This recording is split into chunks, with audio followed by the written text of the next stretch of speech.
Woo! Well, good afternoon. I'm pretty sure it's not morning anywhere, except maybe Uncle Lisa. Could be morning there. All right. Well, thank you guys for coming. I appreciate it. I have a couple things I just wanted to chat about for a little while, explain and kind of maybe get some feedback, because in my mind, oh, a dozen heads are better than one. Let's see what we've got over here.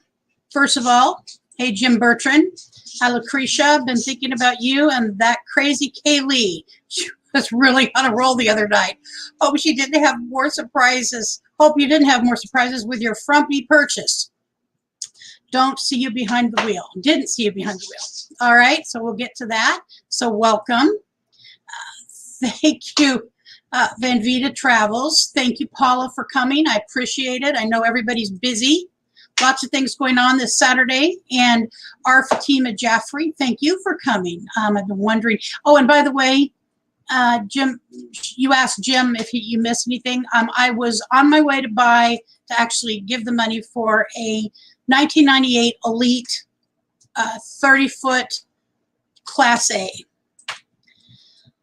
For Fatima Jaffrey, I've been wondering all about the frumpy too. Hope the ride home was nice. Well, the ride in it was bumpy, you know, Miss Frumpy. That's what the name should be, is Miss Frumpy. But it was bumpy, and I guess probably most RVs are that way. We're just waiting. Your thumbnail fraud video was good. I haven't seen that. I spent all day in bed yesterday watching videos, and I don't know how I missed it. Already apologizing. Somehow my jumped way down. Van Vita Travels. It is crazy what people do. And then I will never understand why people work so hard to do wrong things. They could use their talents in productive ways. Absolutely agree. It is very sad. All right, Nomadic, Ratpack. I'm so happy. I didn't even read through these. I should just get to it, but I'm going to say hello first. Van Vita. Haven't heard a peep from Lucretia since she went to buy 1988 Elite Class A unit that she was going to drive home last Thursday. Kaylee was on a roll telling my many jokes. Kaylee is a very talented lady. Let's see. RV DJ, welcome. I ran your live stream. I think most of its time I wasn't able to be in front of it listening or playing games today, but I ran it for you. I know everybody needs hours that's getting started in this business. Kaylee, good. Yep, it's too bad. I'm Jim. Let's see, is there anybody else I haven't said hello to?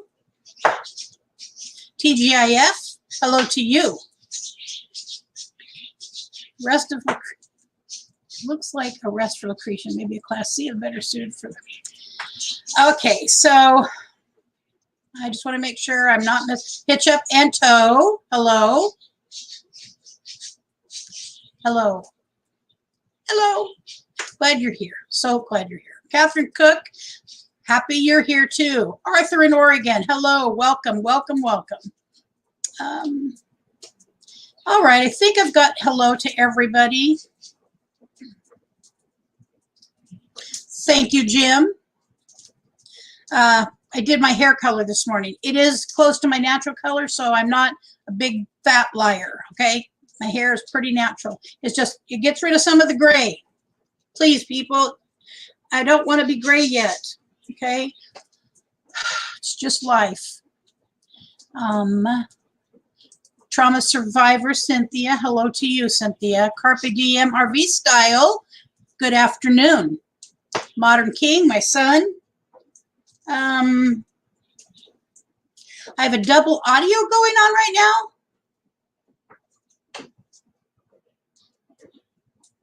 I honestly don't know how that could be. I don't have, maybe it's Richard's phone. but I'm going to shut anything off that could be causing sound problems. All right. And I believe my phone is already, as far as sound goes, it's shut down, but I'm going to go ahead and just shut it off. All right. Is that helping the sound problem, Kaylee? Traumas are hello from Cynthia in the coast of Oregon. Yes. Lovely coast of Oregon. And, oh boy, Backroads Nomad, hello to you. All right, so here's what's up, friends. Maggie2263. Let me get my, I do have a, did you hear double talking, no. Grant? Okay.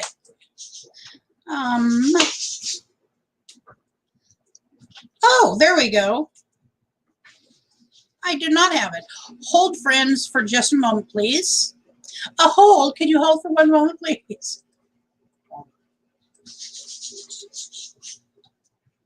All right. I need to print something out for myself. Because you know what's happened, I found, is I start talking on here, and then I forget many of the things that I wanted to actually talk about.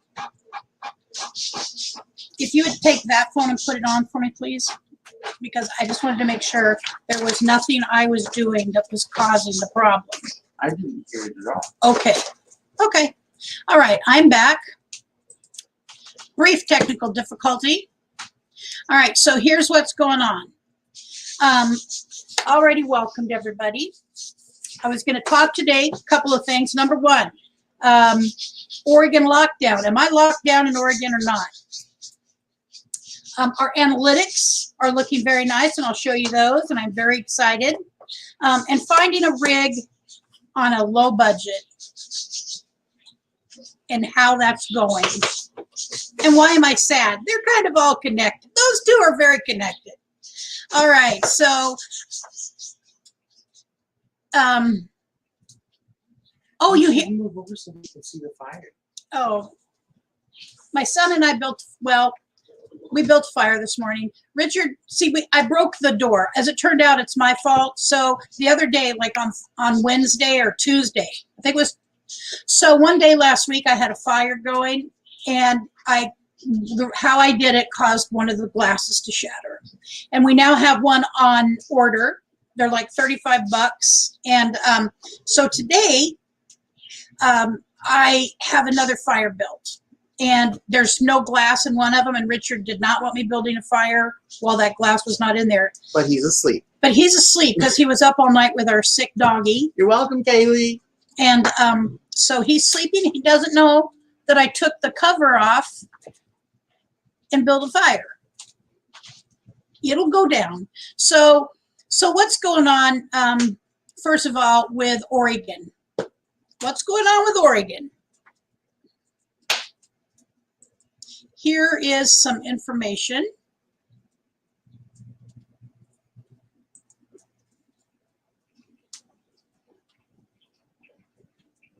I have to, oh gosh, darn it. Share the tab. Well,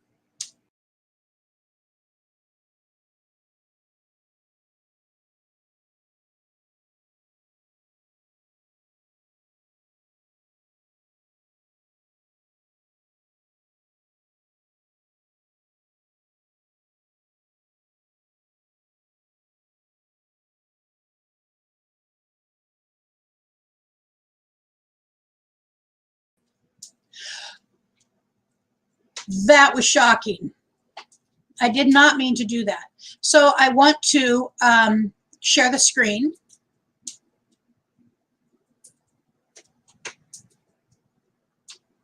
With an application, or excuse me, Chrome tab.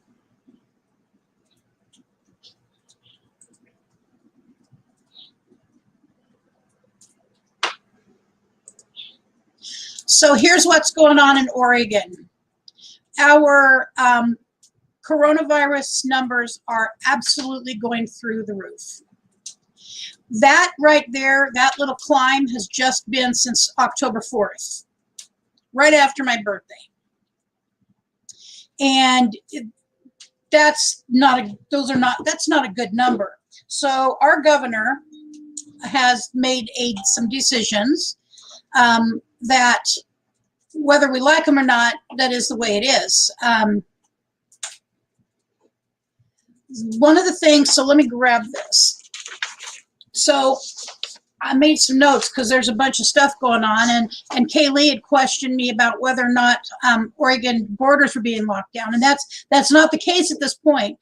My own opinion, separate from the facts, is that Oregon is going to go into lockdown in 2 weeks, if not sooner. But here's what's really going on right now. So Oregon, we're on a 2-week coronavirus freeze, restricting bars, restaurants to just takeout. Just takeout. No seating available. So we can do the drive-up window thing, curb pickup, and that's fine. Things that are closing for the next 2 weeks, completely closing. Gyms, so if you need a bath, screwed. Museums, outdoor recreational centers, the Oregon Zoo, the Oregon Aquarium in Newport, and any other outdoor venues. Next thing is restrictions. What's restricted now? Indoor and outdoor gatherings of more than 6 people from 2 different households. So theoretically speaking, there's 4 of us in this household, and my little sister and her husband. So if she wanted to come for Thanksgiving dinner, I don't know who's going to give out tickets, but that's what's going on. So from 2 households, 6 people total. Grocery stores and pharmacies, 25% of their normal capacity. So if it's 100 people, they get to have a 75% of that. 75, I know math, 75 people. Churches and faith groups, 25 for indoor activities and 50 for outdoor activities.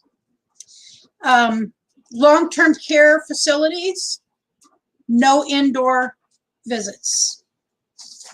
So why did it happen? Because Oregon has set the single highest record for illness and hospitalizations, more than 900 a day for the last few days.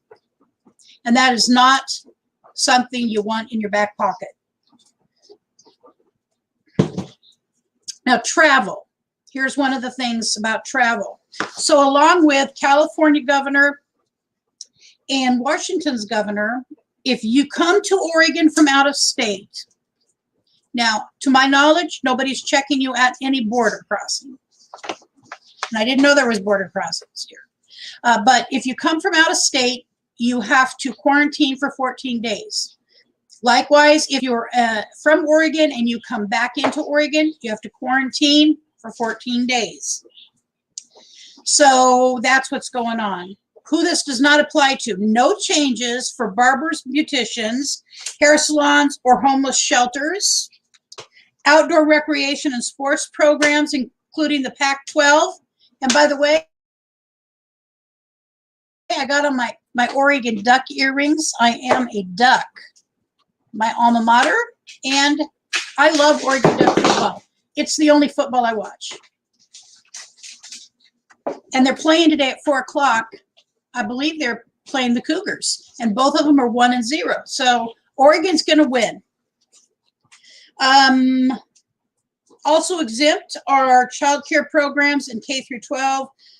They're not included in this. They already have some issues going on. So that's the facts about Oregon and our current coronavirus situation.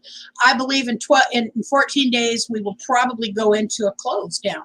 I could be wrong. I mean, I was wrong about the amount of coffee I put in here. It was probably way too much in my little refillable thing for my instant coffee. It's like cup number 3. So that's what's going on there. Does anybody have any questions about it? You know, any comments about the Oregon stuff? I'm not, darn it, excuse me, my nose is itching. It's not. I hate that feeling. So I'm not, I have a couple masks. I do wear them when I go to the stores, Walmart, wherever I go. It requires it. I despise it. And hello, Victoria May Wallace. I see you're here today. Thank you for coming in. Jim Weatherly as well. Right now, we're just talking about some facts about Oregon's recent freeze by the governor. And also Washington and California. Just the thing that I do know is that all 3 states are requiring quarantines coming in to any of our states, okay? So I'm not a fan of the masks. I don't like them. I don't, I have my own opinion about them, which I'll keep to myself, because either way, it's not my place to put that on anyone else. I'm willing, so I've been tested a couple times for the coronavirus. Before my surgery, I had to be tested. On my own, I went and got tested. And I'm, as far as I don't know today if I got it. I don't seem like I have coronavirus. So I feel all right. I'm not overly fearful of it for me. I don't know why. I can't explain it, because even though I've never smoked in my life, if I left state to go to courtside, I would quarantine for 14 days, but many people do not have on your honor ability to do so.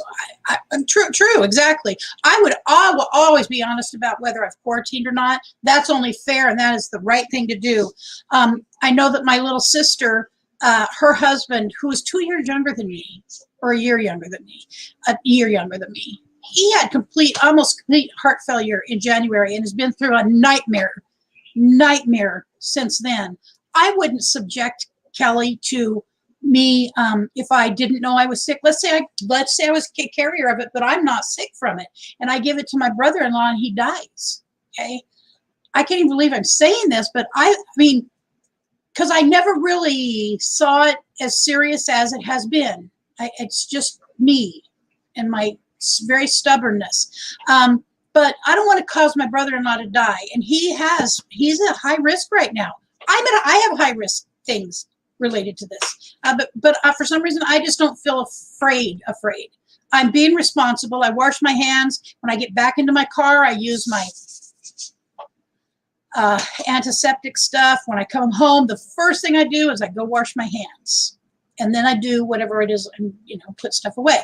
So I'm very responsible with it, but I don't think I'm going to get it and die. However, all of our hospitals are almost at peak capacity. There's only, like, in the state of Oregon, it is my understanding from reading this, and I also read from, just so you know, one of my resources was right here,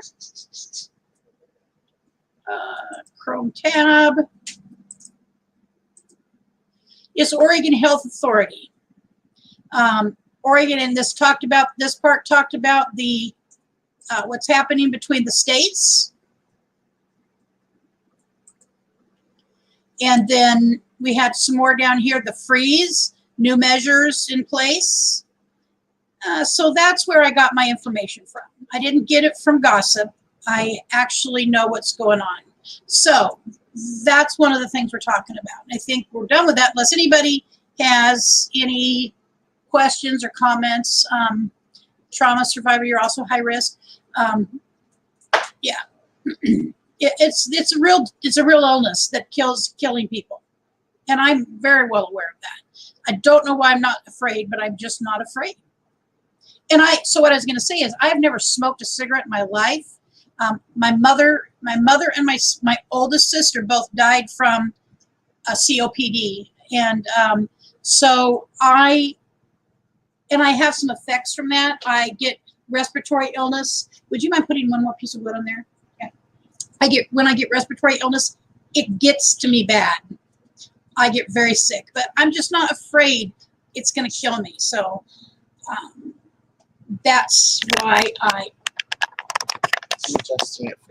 oh my God, Brent. There you go. Okay. So anyways, that's Oregon stuff. And now let's talk about my analytics. And I'm saying my analytics because Richard is sleeping. Yes, he did take care of our doggy, our little patty cake, she's sleeping back here amongst the comforter that was just washed. She's been sick for a couple days. She's had some intestinal and stomach issues. But speaking of important things, how's this outfit? Your outfit's fine, Brad. I'm gonna go to Walgreens. You're going to Walgreens. Okay, well, have fun. So what's everybody saying? I've been able to, I have not been able to visit my friends for almost 2 weeks because I went to look at the RV for a friend, and I helped another friend move his RV out in the woods, and I was around his kids. You know, it is. I bought you something yesterday. It is very real. Your brother has lost 11 friends. Oh my God. Oh, honey, I'm so sorry. 11 friends? What part of the country do they live in? I mean, that's horrible. Any part of America. People are dying. Maggie2263. Unless you're wearing an N99, N100, or full respirator, your mask does absolutely nothing. Rona is a 4 microns in size. A piece of cloth doesn't filter to any micron level. So So you don't lose your ID ever okay, again. I'll show that to them in a minute. That's what I understand. But I still have to go to Walmart sometimes, and I am not the kind of person who wants to be kicked out because then I throw fits, and it's not right, but I would throw a fit. So I wear a mask. Although I still understand what you're saying, Maggie, unless you're wearing, that was Backroads saying that. Trauma survivor. I've already suffered 2 viruses in the past 2 years, including Epstein-Barr virus in 2018 and shingles virus. And my brother-in-law, Richard, and I both just got shots for shingles, by the way. RV ashes in April. So my brother-in-law had shingles. I do not want shingles. So I got the shot, no big deal. Sad that some folks don't believe it's real. Yeah, I mean, I absolutely believe it's real. I know it's real. I just, for some reason, I don't have the fear of it that maybe I should. And I haven't had it touch me. So maybe that's the reason why I don't. I don't know why, Margie. I know it's very real. And people have died and are dying and are going to die. So I'm trying to do my part to feel like I'm doing what at the very minimum, what I can do. And I've been to Walmart many, many times, Backroads, and worn that mask, and I have not gotten sick. I've been to, there's a restaurant, Richard, I like to go to and have a dinner brunch thing late in the day. And it just usually us and somebody else. Now the bar next door, it's pretty full, you know, as full as it can be at 3 o'clock in the afternoon.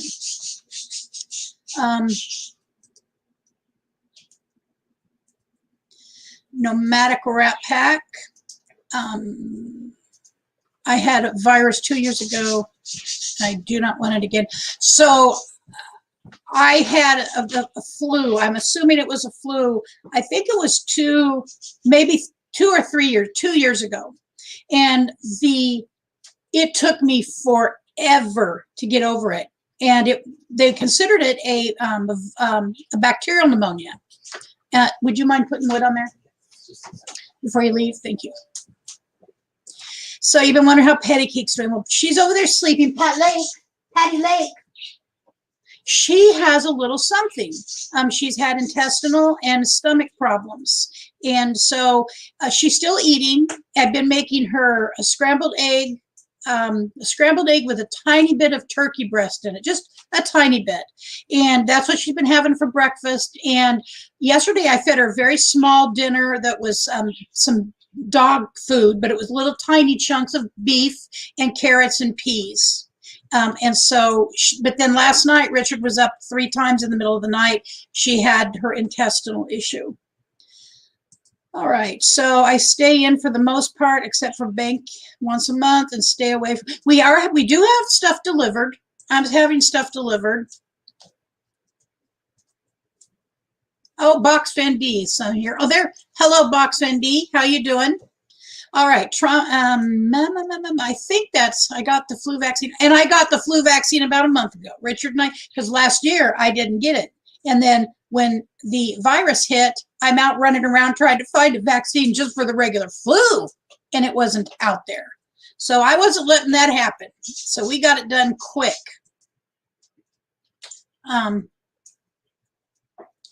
My cousin's wife, whom I speak with on a regular basis about this, is a virologist and epidemiologist. She worked with the CDC initially. It's not nearly as bad as people were being led to believe. So, all right.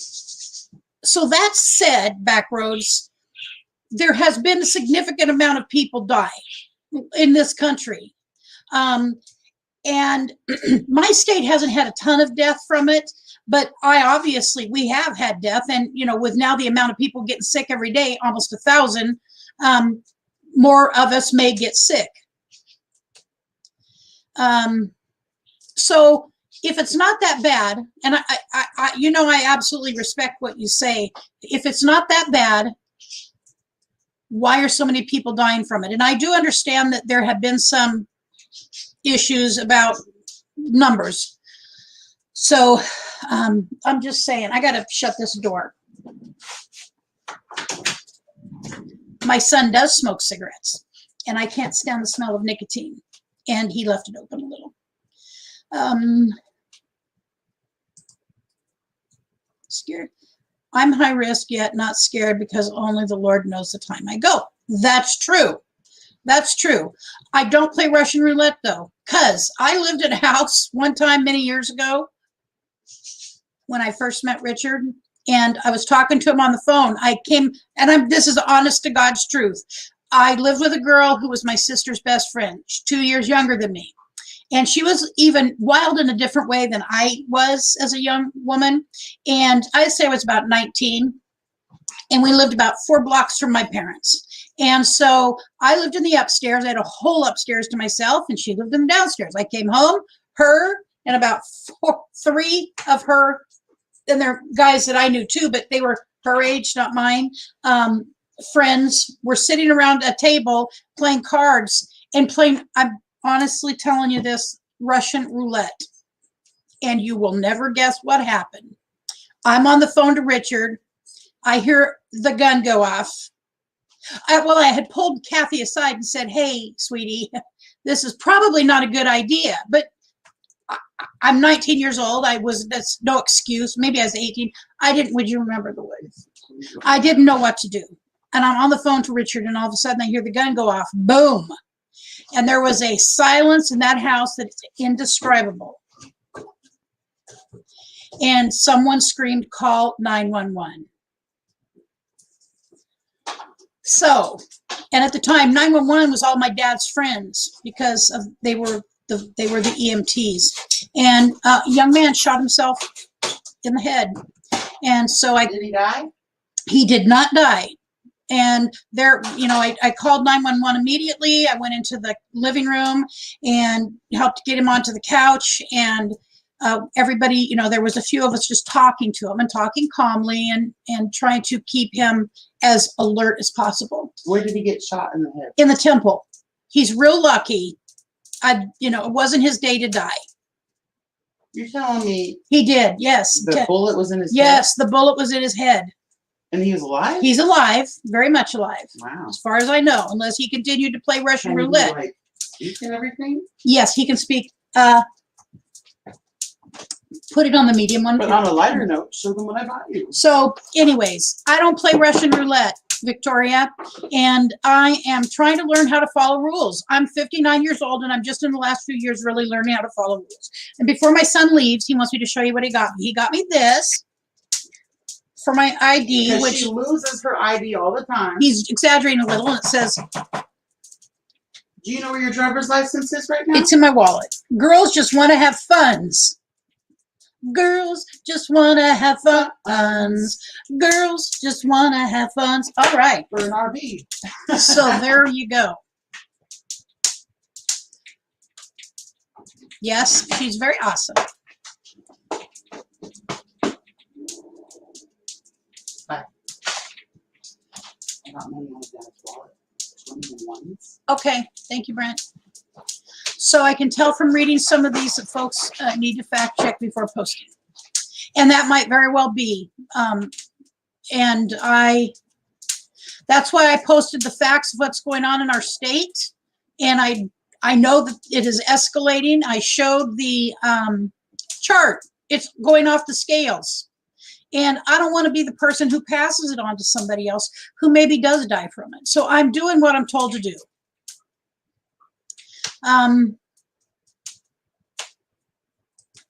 He's a good son. That I love him. God gave me the exact child I needed. He really did. I'm telling you, as a little boy, up until he was 16 and he realized I really wouldn't kill him, that child was as perfect as could be, because I'm just, in all honesty, I was a very strict person, because I thought if I was really strict, he would not do some of the crazy things I did. And I held a very tight leash, and it wasn't helpful. There's issues as a result. Okay, everybody got some issues, and my leash holding out of absolute utter fear, because there's times I should have died. I mean, I very well could have died, and I didn't, because, as you know, and I agree to a large degree with Vicky, that, you know, I believe I have a particular day that's my destiny, and there's nothing going to make that happen different. But again, don't play Russian roulette, because I saw what happens to Russian roulette players. Yeah, he's a super sweet boy. Man, he's a man, he's not a boy. After working at a hospital, we had to get fitted for a proper mask, and the health nurse said that a cloth or paper mask will not protect you. It had to be a special mask. So when you worked in the hospital, you were told that only special masks protect you. Okay,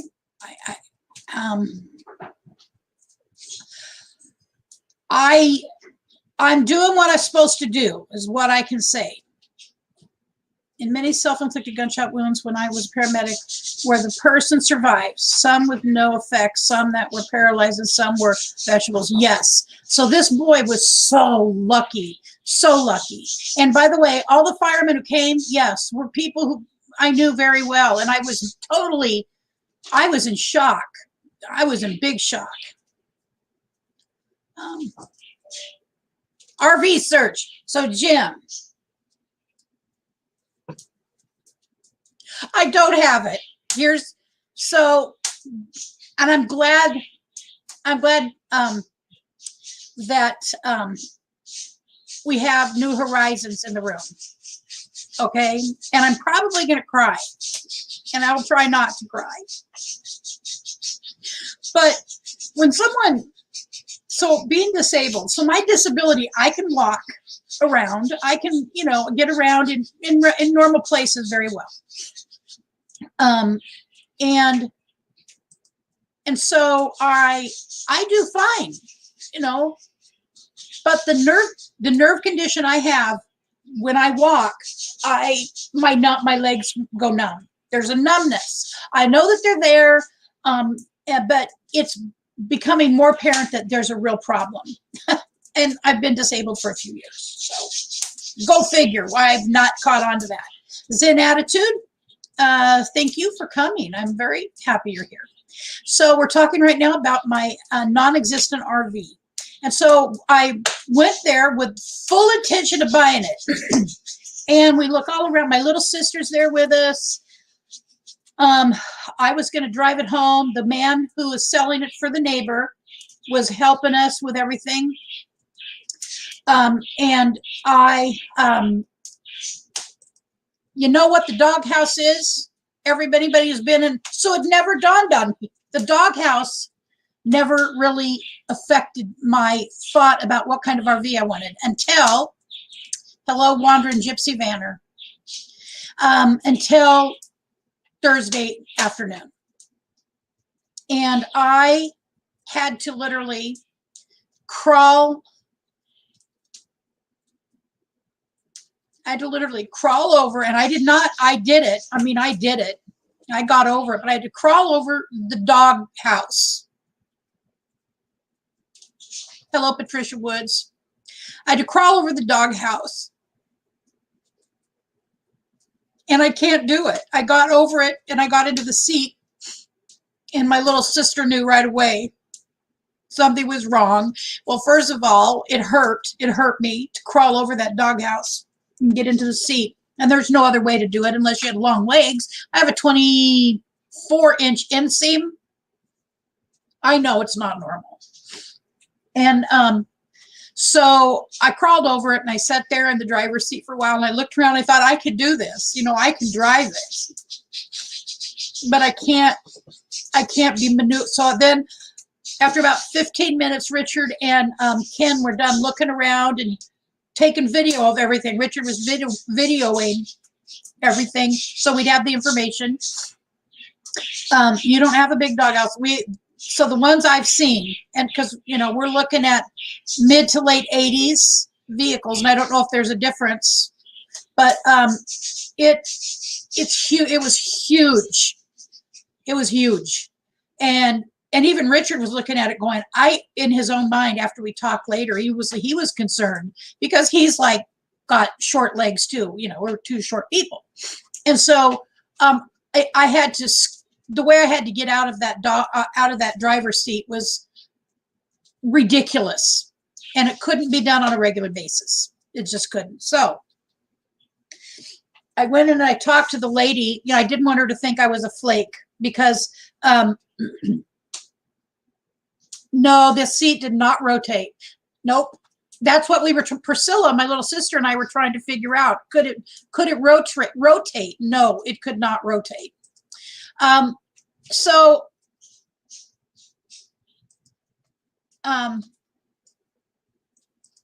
anyways, I am disabled. I'm Lucretia, and I'm disabled. After 5 years of being on disability, I'm disabled now. I mean, it really hit me. It was a slap. It felt like a slap in the face, you know, because I've never been a weak person. And I know it's not weakness. Okay, people, this is what's, you know, in my head because of how I've always viewed myself as being able to do anything eventually. So Nomadic. My bounder has a small doghouse, 6 to 8 inches, and easy to climb over. Okay, see, well, then I guess I will not count them out. I'll just ask some people to take a picture of their doghouse for me. And so we decided, you know, at least for the time being, we are focusing on a Class C. And that's, you know, that's just how it is for right now. And I did look at one today that didn't look bad, but I'm telling you, the one that I had to get over the other day, huge. It was huge. I literally had to turn and scoot out of the seat and sit on the doghouse and then just scooch my way down. My little sister is like feeling so bad for me. And so I went in and I talked to the woman, and she totally understood. You know, she's a short lady too. I can see that doing what you used to do. Lucretia, I can see that doing what you used to do and not being able to do it now affects you and my heart. Oh, honey, it's, you know, it does affect me. But so yesterday I literally didn't get out of bed. Oh, well, I got out of bed a couple times. But I stayed in bed. I watched some videos on my phone. I didn't even turn on my TV. I just stayed in bed. And I'm like, poor me, poor me, poor me. Now, for me, I'm a recovering alcoholic, as most all of you probably know, sober 25 years. I cannot afford poor me because that goes poor me, poor me, pour me a drink, by the way. And so I know those things. I've watched this happen to people, not necessarily about traveling, but about many things that they lost or they didn't get to do or plans didn't go as we planned. And before you know it, they're starting, they're digging themselves out of a deep, deep black hole. And I don't like darkness. And so I can't go back into a black hole. So I just have to say, I'm Lucretia, I'm disabled, and I probably may not be able to drive a Class A. But guess what I can do? So that's this morning what I said to myself. I'm like, why would you be feeling so crappy? You have the money to buy a used older RV. It's going to be used and older, but I can buy one. I have a sticks and bricks house to come back to. I have all of my needs met and most of my wants, by the way, most of my wants. So pour some sugar on it.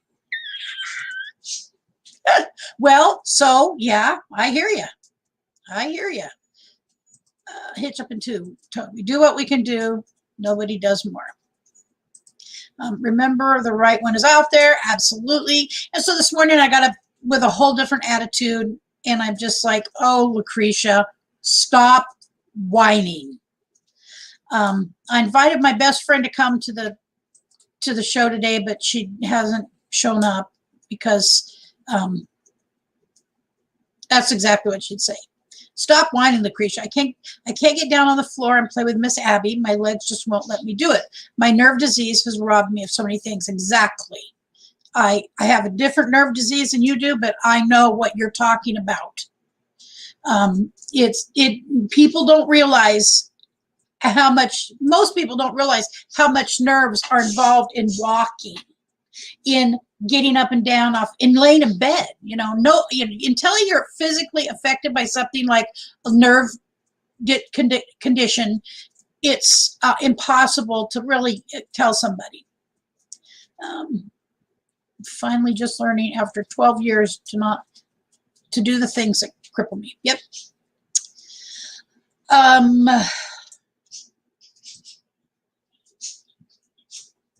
That's been recommended many times, but I'm literally trying to hold on to as much money as I can so that when the right vehicle comes across, I know it will probably be a Class C, and I'm okay with that.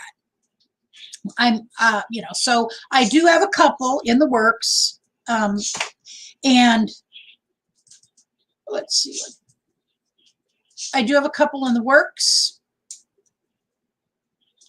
And I feel very good about them. I actually have made a preliminary offer to them just to see hello Cindy Wheeler, to see what their thought was on coming down on their price a little bit, because most places are. We have been to, so we live in Eugene, which is very centralized on the I-5 corridor.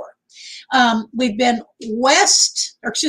our first trip was east about 2 hours, and then we found out the lady lied to us and came home. And then we traveled west about an hour and a half west to the coast. And then we went up north about 2 hours a few days later. And then a few days after that, we went south 2 hours. And I'll tell you, Richard is really in pain. So we started this week after, not even a week. We were on the road to Sisters, Oregon a week or 5 days after Richard got out of the hospital, or 6 days after he got out of the hospital from his surgery. So it's been real hard for him to get the kind of rest he needs.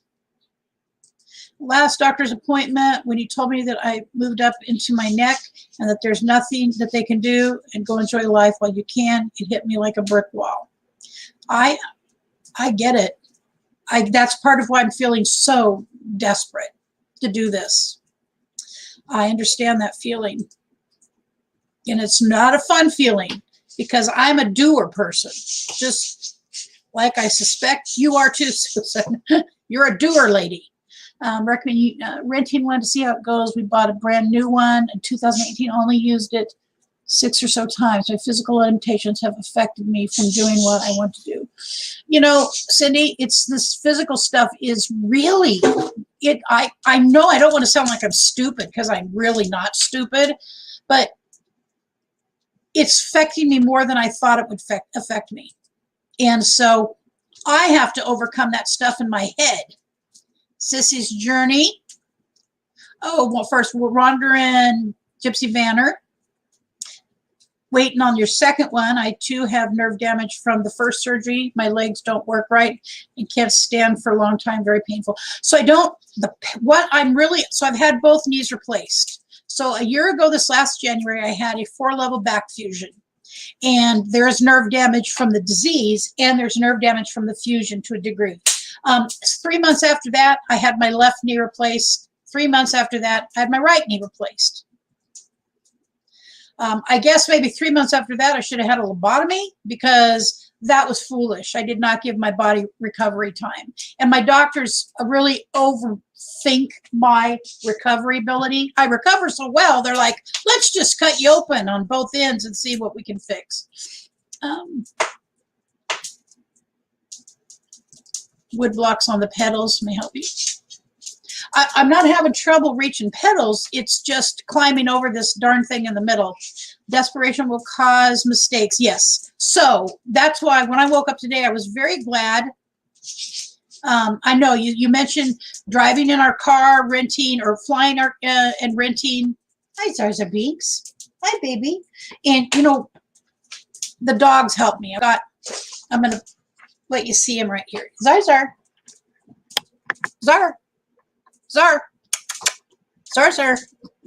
Oh, God. The dogs are, for some reason, being very shy. The dogs help me a lot. Is over 7. I can't. Oh, God. My A1C used to be over 7 too, Kaylee, but I have got it down. I got it down to 5.3 right now. On my own, I lost 100 pounds. Not that that's your issue at all, because I have no clue. That was one of my issues. And so I lost 100 pounds, and I got it way down. Lori's Crochet Corner, too. Thank you for coming by. When I go show a place or anything, I'm going to be doing hardcore reviews. Some business and places may not like me, and I might get hate mail, but I don't care. You know, Susan, it just has to be that way, because your channel, I mean, you're doing the right thing, because people like you and me and other people, we have to know what our friendlies, you know, who are our friendlies. And when I go to a park, I need to know, would I want you to come and walk around that park? Would I want, you know, Nomadic Ratpack to come and, you know, stroll through a particular area of our town or wherever I'm going? So it's imperative that those of us who have disabilities be honest about the places we go. Nomadic. Kaylee, about the depression, desperation. I did this in an RV where the slide out locked me out of the bathroom during travel, and I have a pinched nerve issue. I need that bathroom. Yeah, all those kind of things. You've been noticing about some places like Dollywood is not handicap accessible at all. When you have to park your scooter outside and walk in stores and restaurants. Absolutely, that is not handicap friendly. It's just not.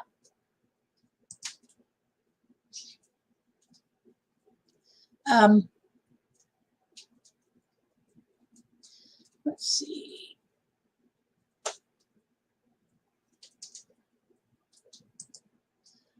Kaylee, the sustained stress from the attack caused my thyroid to fall. My weight doubled. Diabetes soon followed. I was 105 pounds in my adult life until that happened. There's, you know, trauma. I can only speak of my own, you know, and I've had two traumatizing, well, a couple, maybe three traumatizing situations separate from my sister's dying. Just things, you know, that affected me individually, personally, that really did create some of my later in life issues. Physical. Fur babies, yep. So I have a pity party and just need to back it off, but it's hard at times. I will continue to have you in my prayers. Thank you, Cindy. Thank you very much, because prayers, you know, I was talking with somebody the other day, and I believe in prayer, and I've had it affect me in positive ways. I've never had it not go. I've had prayers go where I didn't get exactly what I was praying about. And I've learned to stop praying for a particular outcome. For myself, I just pray for God's will. And for that to be revealed to me so that I know that I'm working in his will and not mine. Because if I find myself going up against the stream the whole time I'm doing something, I'm probably not in my God's will. Arthur, Oregon, keep in mind that living full-time in an RV is not what it's cracked up to be. It's more labor intensive than I thought it would be. Not fixing it up, but day to day, an older rig needs attention. Yeah, we have figured that out. And thank you. I don't mean to pass by that quickly, but I just want to say thank you for that, Arthur, because, you know, Richard and I have talked about this stuff so much. And, you know, it would be great if we could just go buy a brand new rig and have everything be perfect for a while, but that's not the way it will be. Here's how stupidly desperate I was yesterday. While I was laying in bed whining, crying to myself, you'll never guess what I was perusing. Since I struggle with my walking, like getting over things like a doghouse, you know, climbing up, and by the way, I had to climb up a step that was about that high. And so my little sister got inside of the RV because Brent couldn't be with us that night, and she counterbalanced me. My legs bend well since I got the new knees. I can bend my knees to get that, but it's the strength and the damage caused by the nerve injury to the nerve injury inside my spine. So she pulled back and counterbalanced. She didn't pull on me. I just had her counterbalance, and I was able to get in. But I'm standing there looking at her going, can you come with us on every trip? And she couldn't. She has a husband and grandkids. So that really, it all hit me hard Thursday night there. So anyways, that is, I am now looking pretty much at Class C's.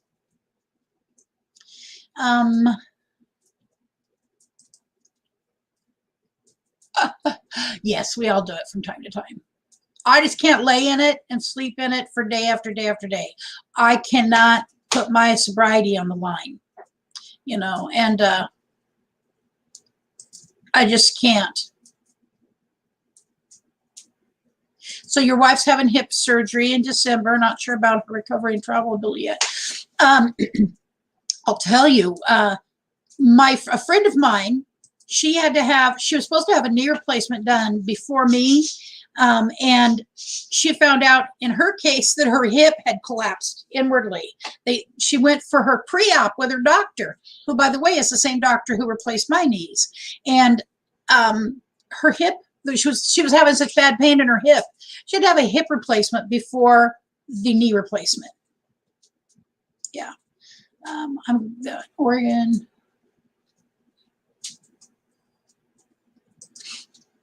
Arthur, Oregon. Absolutely correct about living in an RV and how much it takes to do what you need to do in them on the day-to-day. We arrive, and I'm usually down for 3 days after setting up. But you get to travel. I'm doing it. So let me grab my coffee. My son started it. I just want to grab it. Don't leave, please. And if you haven't had an opportunity to do a thumbs up, might be a good time right now.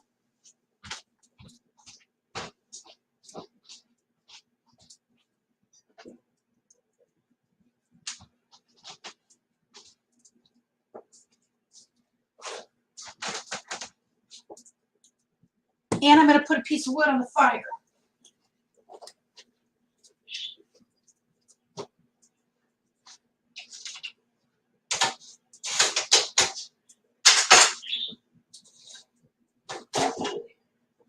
Two.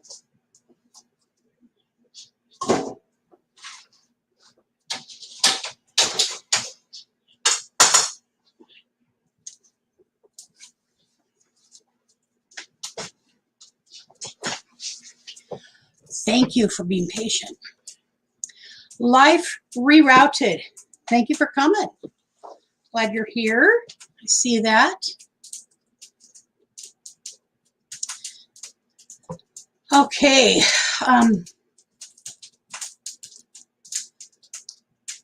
Lazy Boy recliner to my best friend who just had a 36-inch or 36-foot.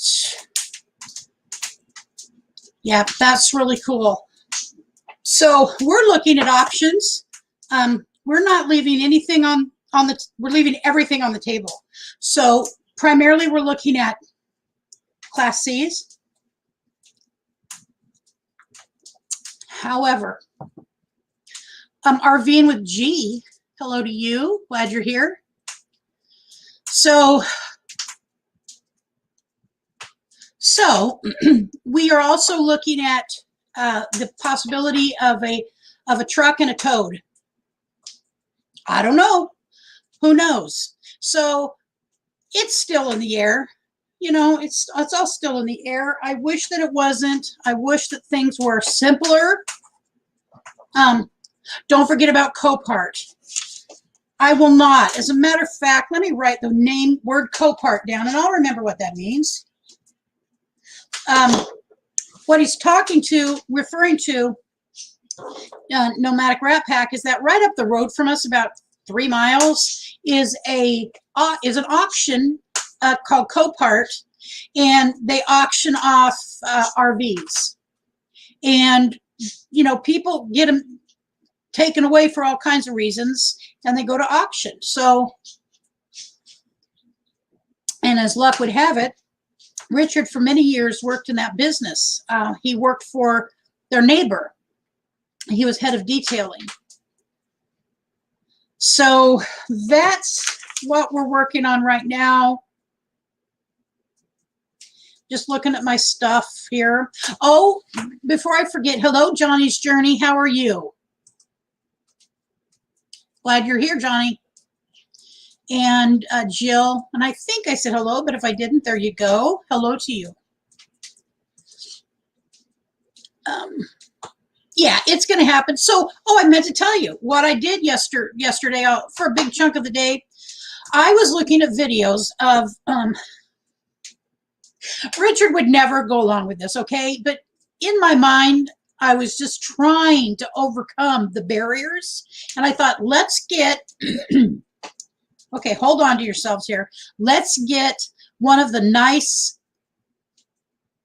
you know, those canvas tents. I know, with a stove, okay? So I knew we needed a stove because we have to have heat. And I'm like, in my mind, I saw we could outfit in a really nice way one of those. It's 8 by 20, so it's as big as a dang RV in many cases, you know, a 20-foot RV. And I thought, I'm getting a tent, okay? I'm getting a tent, and I'm getting a truck, and we're going. And I'm getting a heater. I mean, a wood stove, because by the way, that's my favorite heat anyways.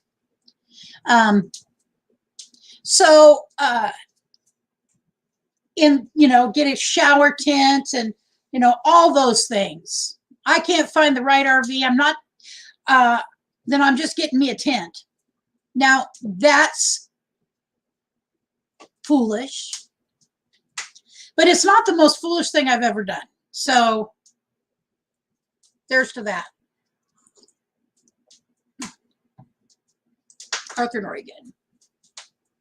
Full-time RVing life is a lot of work and expensive. Many think it's free, but it's not really.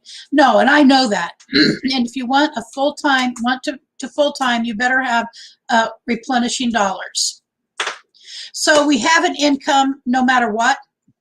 It's not giant income, but it's income. So also, when I did my color today, that always makes me feel better. Always makes me feel better. I get my normal color back.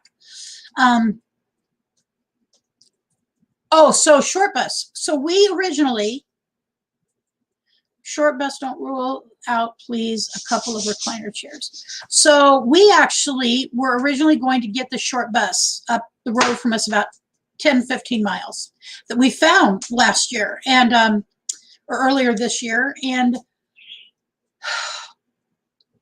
then the surgeries happened, and Richard's surgery, and he's the main builder person in our family. And so So anyways, we decided not to do that because we would still have to put everything in. Then you have to load and unload and set up and take down, not for the disabled living in a tent. No, I know, Dee. But see, that's my desperation point. Then that's that part of me that's always just done what I want to do. And guess how much trouble I've been in my life related to. I'm doing what I want to do. So much. So much, but let's not talk about that. Casita.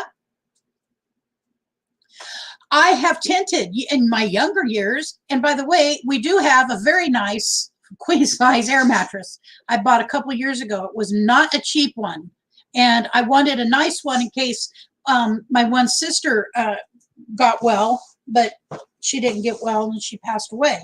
And so anyways, yeah, I tell you, my mother, oh, and I've already named whatever rig we get, we're calling her Betty Jean. I can't help it but tell you ahead of time, it's Betty Jean. So keep a lookout for Betty Jean. My mother's name was Betty Jean, and she always wanted one of her daughters to name a daughter of theirs Betty Jean after her. And trust me, my mother expected someone named their daughter Betty Jean.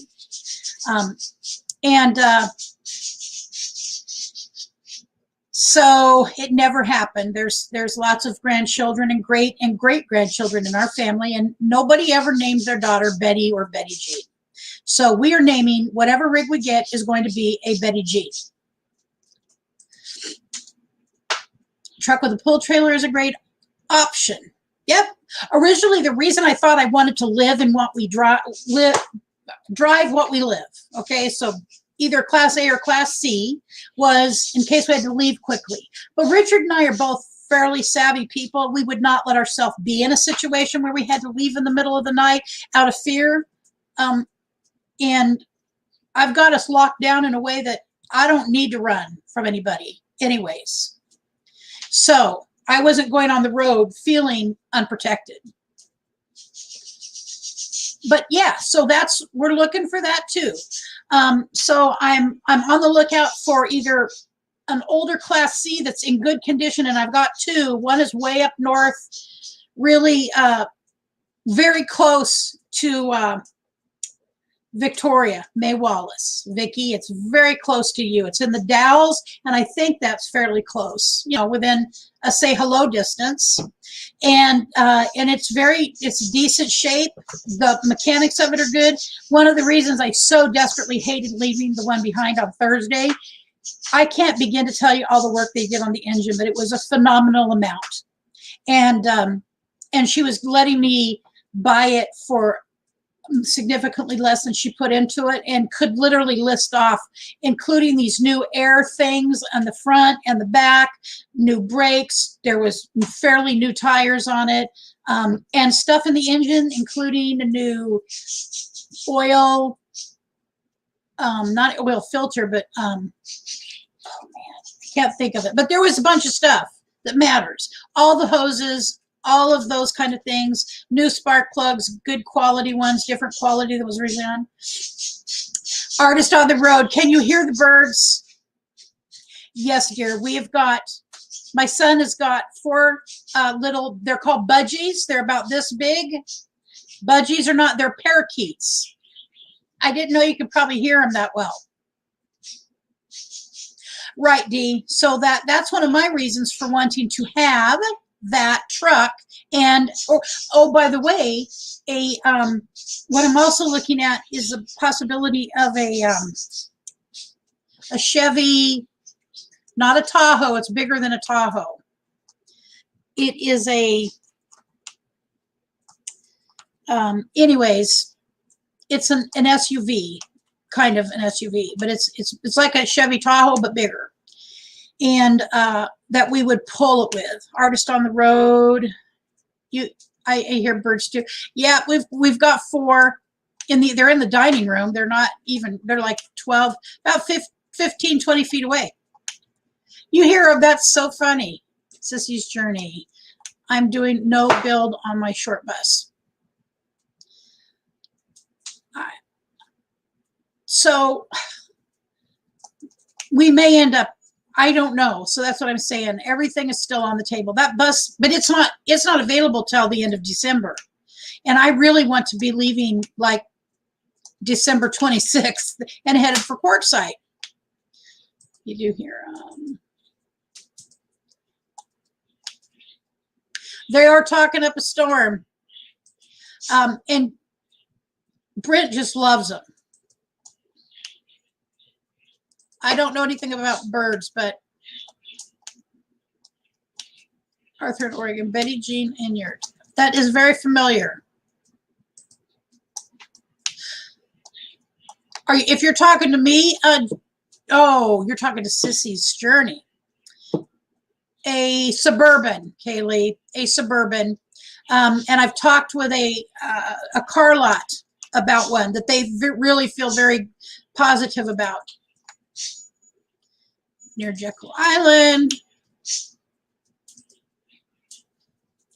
Looking to travel the trailer. Do it, you know, floor plan. Easier to move around. No steps except to get into the RV. Absolutely, Susan. That's one of the things about getting a, not a bumper pull, but a, I've been looking at this stuff for so long now, I can't believe I forgot the name. So where it goes in the back of the truck, and you got to go up steps to get up to the bedroom.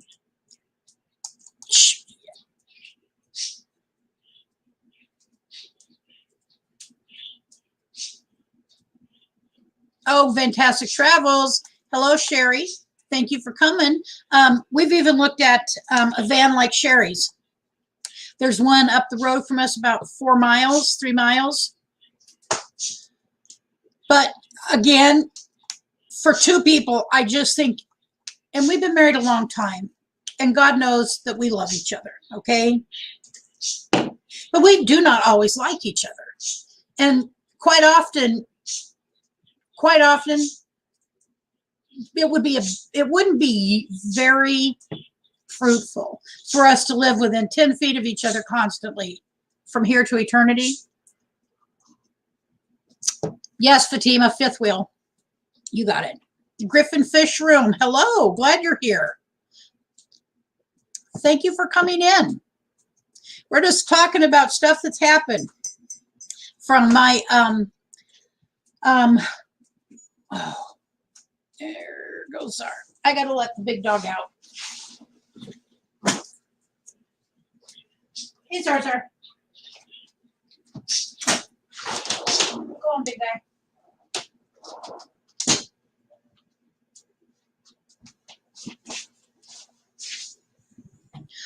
From what's happened in Oregon with coronavirus and our new kind of, we're not in a lockdown yet, but it's coming, to my situation looking for an RV.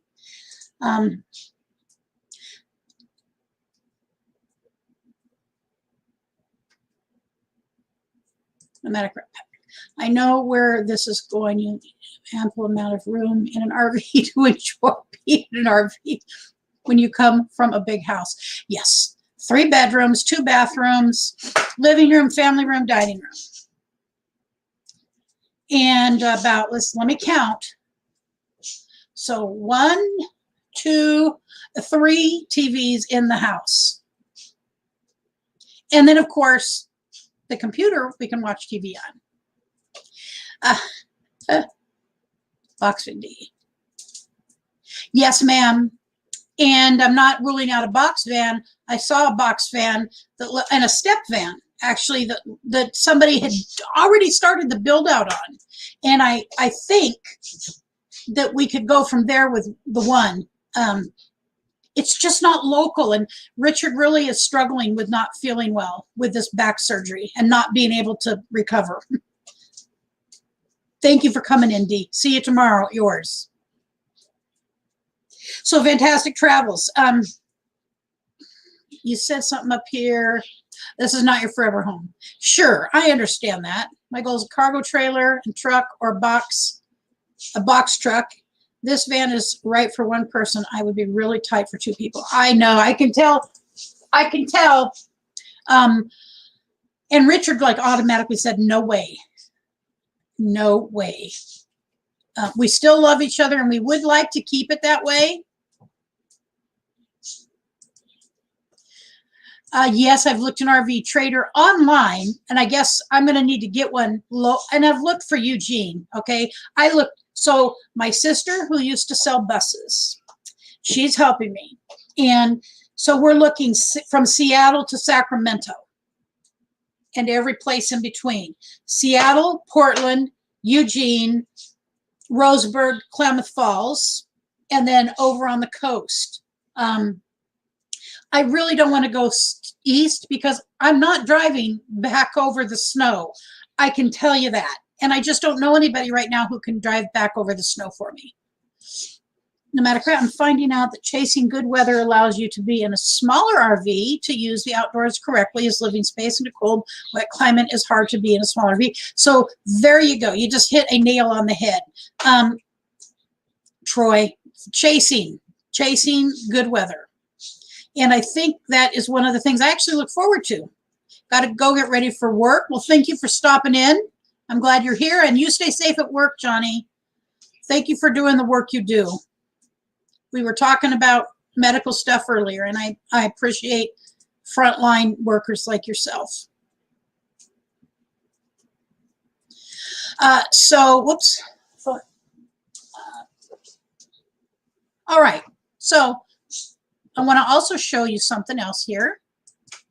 Let me go to my Chrome tab. All right. So we are now at I'm paying close attention to this stuff now. So we're now at our views. Well, as of before this show anyways, we're at 13,686, which I'm very happy with. Overnight, that went up a little over 100, and I didn't do anything yesterday. So this is something that apparently keeps growing without me trying to make it be there. Our watch hours are at 2,400, and that went up just over 10 hours last night. So I'm happy with that. Again, I didn't do anything yesterday. So there's a few people watching some of our stuff. And our subscribers went down, oh, good Lord, to 212. So since the 10th, I went from, since the 9th, I went from 219 to 212. 7 people. Whoops, I got to let my doggy back in. Come on, big guy. Come on, handsome.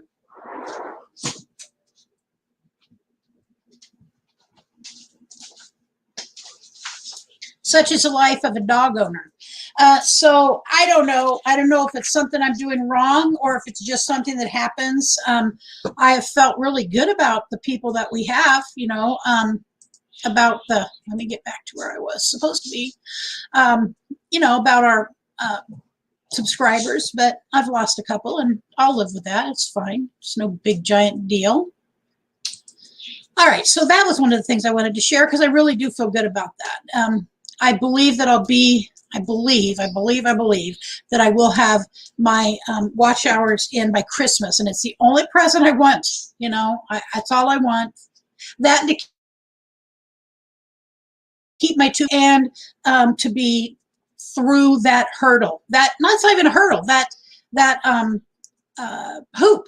You know, that's how I'm kind of designed to jump through hoops. Sold your truck camper because I could not get in the overhead after being in less than 2 weeks. I had to sleep in the dinette for the last week of the trip. So one of the things that we've talked about is, you know, since it isn't going to be a forever vehicle, you know, it's not going to be our forever home. All right, Patty. Thank you, sweetheart. You take care of yourself, and thank you for stopping in. I appreciate you, and I love you. All right. Shanna Craft, I don't know if I said hello to you. So you know, Richard and I've talked about, do we want to maybe have to do twin beds for the time being, or we're not getting into the overhead compartment of nothing. I mean, it's just not happening. Okay. We've come to terms with that. We are not overhead people. And so if that means we get a good rig, but we have to sleep either in twin beds or on the couch and the dinette separately for a while, would we do that? Absolutely. It's not the thing we want to do, but you know, we're going to do what we got to do to have a rig that we feel safe in and that we can go in. Rich people have fancy tags on their clothes. Dog lovers have hair on their clothes. I happen to have hair all over my clothes. Oh man. A pair of sweats that I bought recently.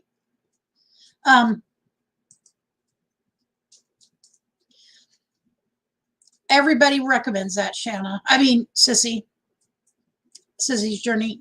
It is recommended highly. Well, thank you for listening. I understand. That's the way I was earlier with RV DJ. I listened to her I had her channel on all afternoon for most of her show, and but I couldn't be involved in it. I was just doing some other stuff. First of all, I wanted to make sure I had right information on Oregon. You know, I don't want to be passing on bad information.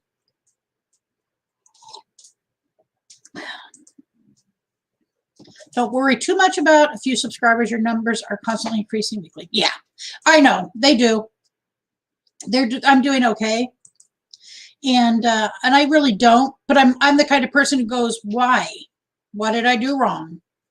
Did I cuss? Because I really have tried not to cuss, and I know one person who really hates it, and they're one of the reasons I don't say crap hardly on here, and because I respect this person a lot. And while you shop also for one to buy, a bunch of people will be selling out at Q. Yeah. Yep. That's true. We're looking all over the place. It's like, would I really drive to Sacramento to get an RV? For the right RV, yes.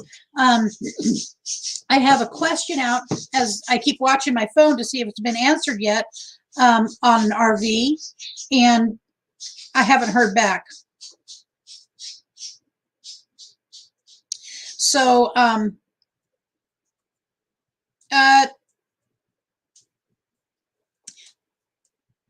1 second.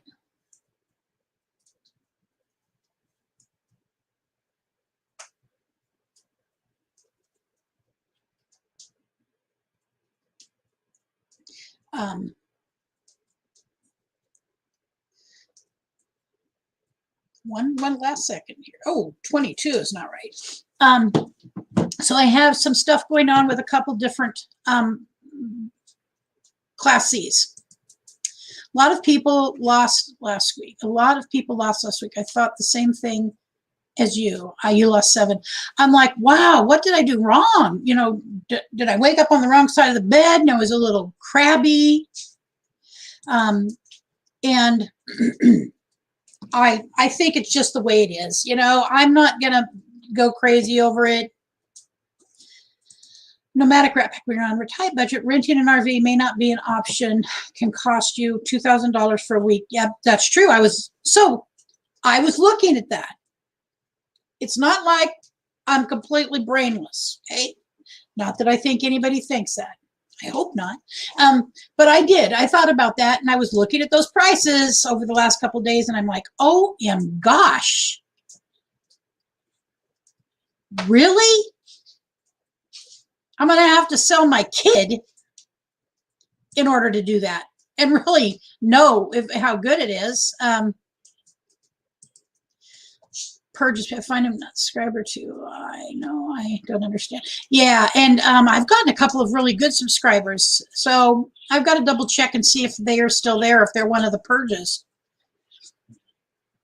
If they are not your vibe, then they are not a part of your tribe. Can't please everyone. Must do what makes you happy, your authentic self. Yes, ma'am. I just made an assumption, Fatima Jaffrey, that you maybe you're not a woman. You may be a man. I don't know. But I keep saying ma'am, but I don't know. So I'm sorry if you're a man and I say ma'am. So you're 100% right. And I'm not a well, I shouldn't say I'm not a people pleaser. I love people and I like people to be happy with me. But I don't kiss anybody's butt, nor do I expect people to do that to me. It does not work. And eventually people are not happy. It's not a good way to build relationships. And what my goal is to do with my channel, with our channel, and I'm speaking for Richard too, although you don't know him very well, is my goal is to build relationships with people. I mean, there's everybody on here I absolutely enjoy. And that's true. It's not as expensive as making a giant mistake. I don't know anybody who's got one. That's why I have to say, you know, if worse comes to worse, maybe we'll do something for Arizona for Quartzsite, just so we can go to Quartzsite. Maybe rent something down there, either drive there and use it or fly there and use it. Homemade pizza.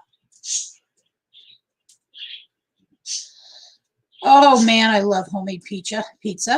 All right, so I think I've talked about everything I wanted to talk about. Is there anybody who would like to come up and share something about your channel today?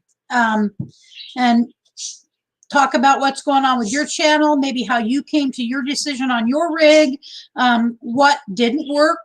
You know, also, what I'm going to do is I'm going to put a link in the chat, and then I'm going to drop it. And I'd love to hear from a couple people if you've got something to add about this, because one of the ways, the way that I've made my decisions is I've watched other people. Take it, yeah. And I'm very aware that I'm not everybody's cup of tea, and that's okay. I don't mind. I mean, good Lord, it's just the way it is. And everybody's not my cup of tea. So, Nomadic. I have 4 RVs. 3 of them need repairs to be used. The travel trailer is the one I have that is ready, and I'm going to use it. Of course, I'd like to just let. No, that's yours. You use it. You use it. You deserve it. It's yours. You go use it. I will probably have something by then. And Kaylee, I can tell you, in Eugene, Oregon, and within 100 miles of here, there is not that many RVs. Now there are quite a few Class A's, and the one that we went down to Roseburg to see, in all honesty, I believe too much meth had been made in it for me to live in it.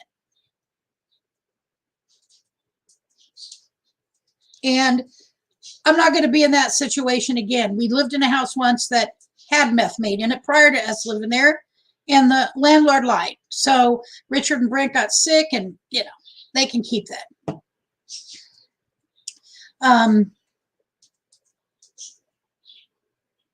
Traveling Granny, hello to you. So yeah, I'd love to have somebody come up. If you want to grab that link, if somebody wants to grab the link and come up and chat about your own rig, your own channel, about how you made decisions to get the rig you got, you may have something to say that I can use. And also, let's see, Nomadic. I have found there are plenty of RVs. We just live in a wet state where they all rot.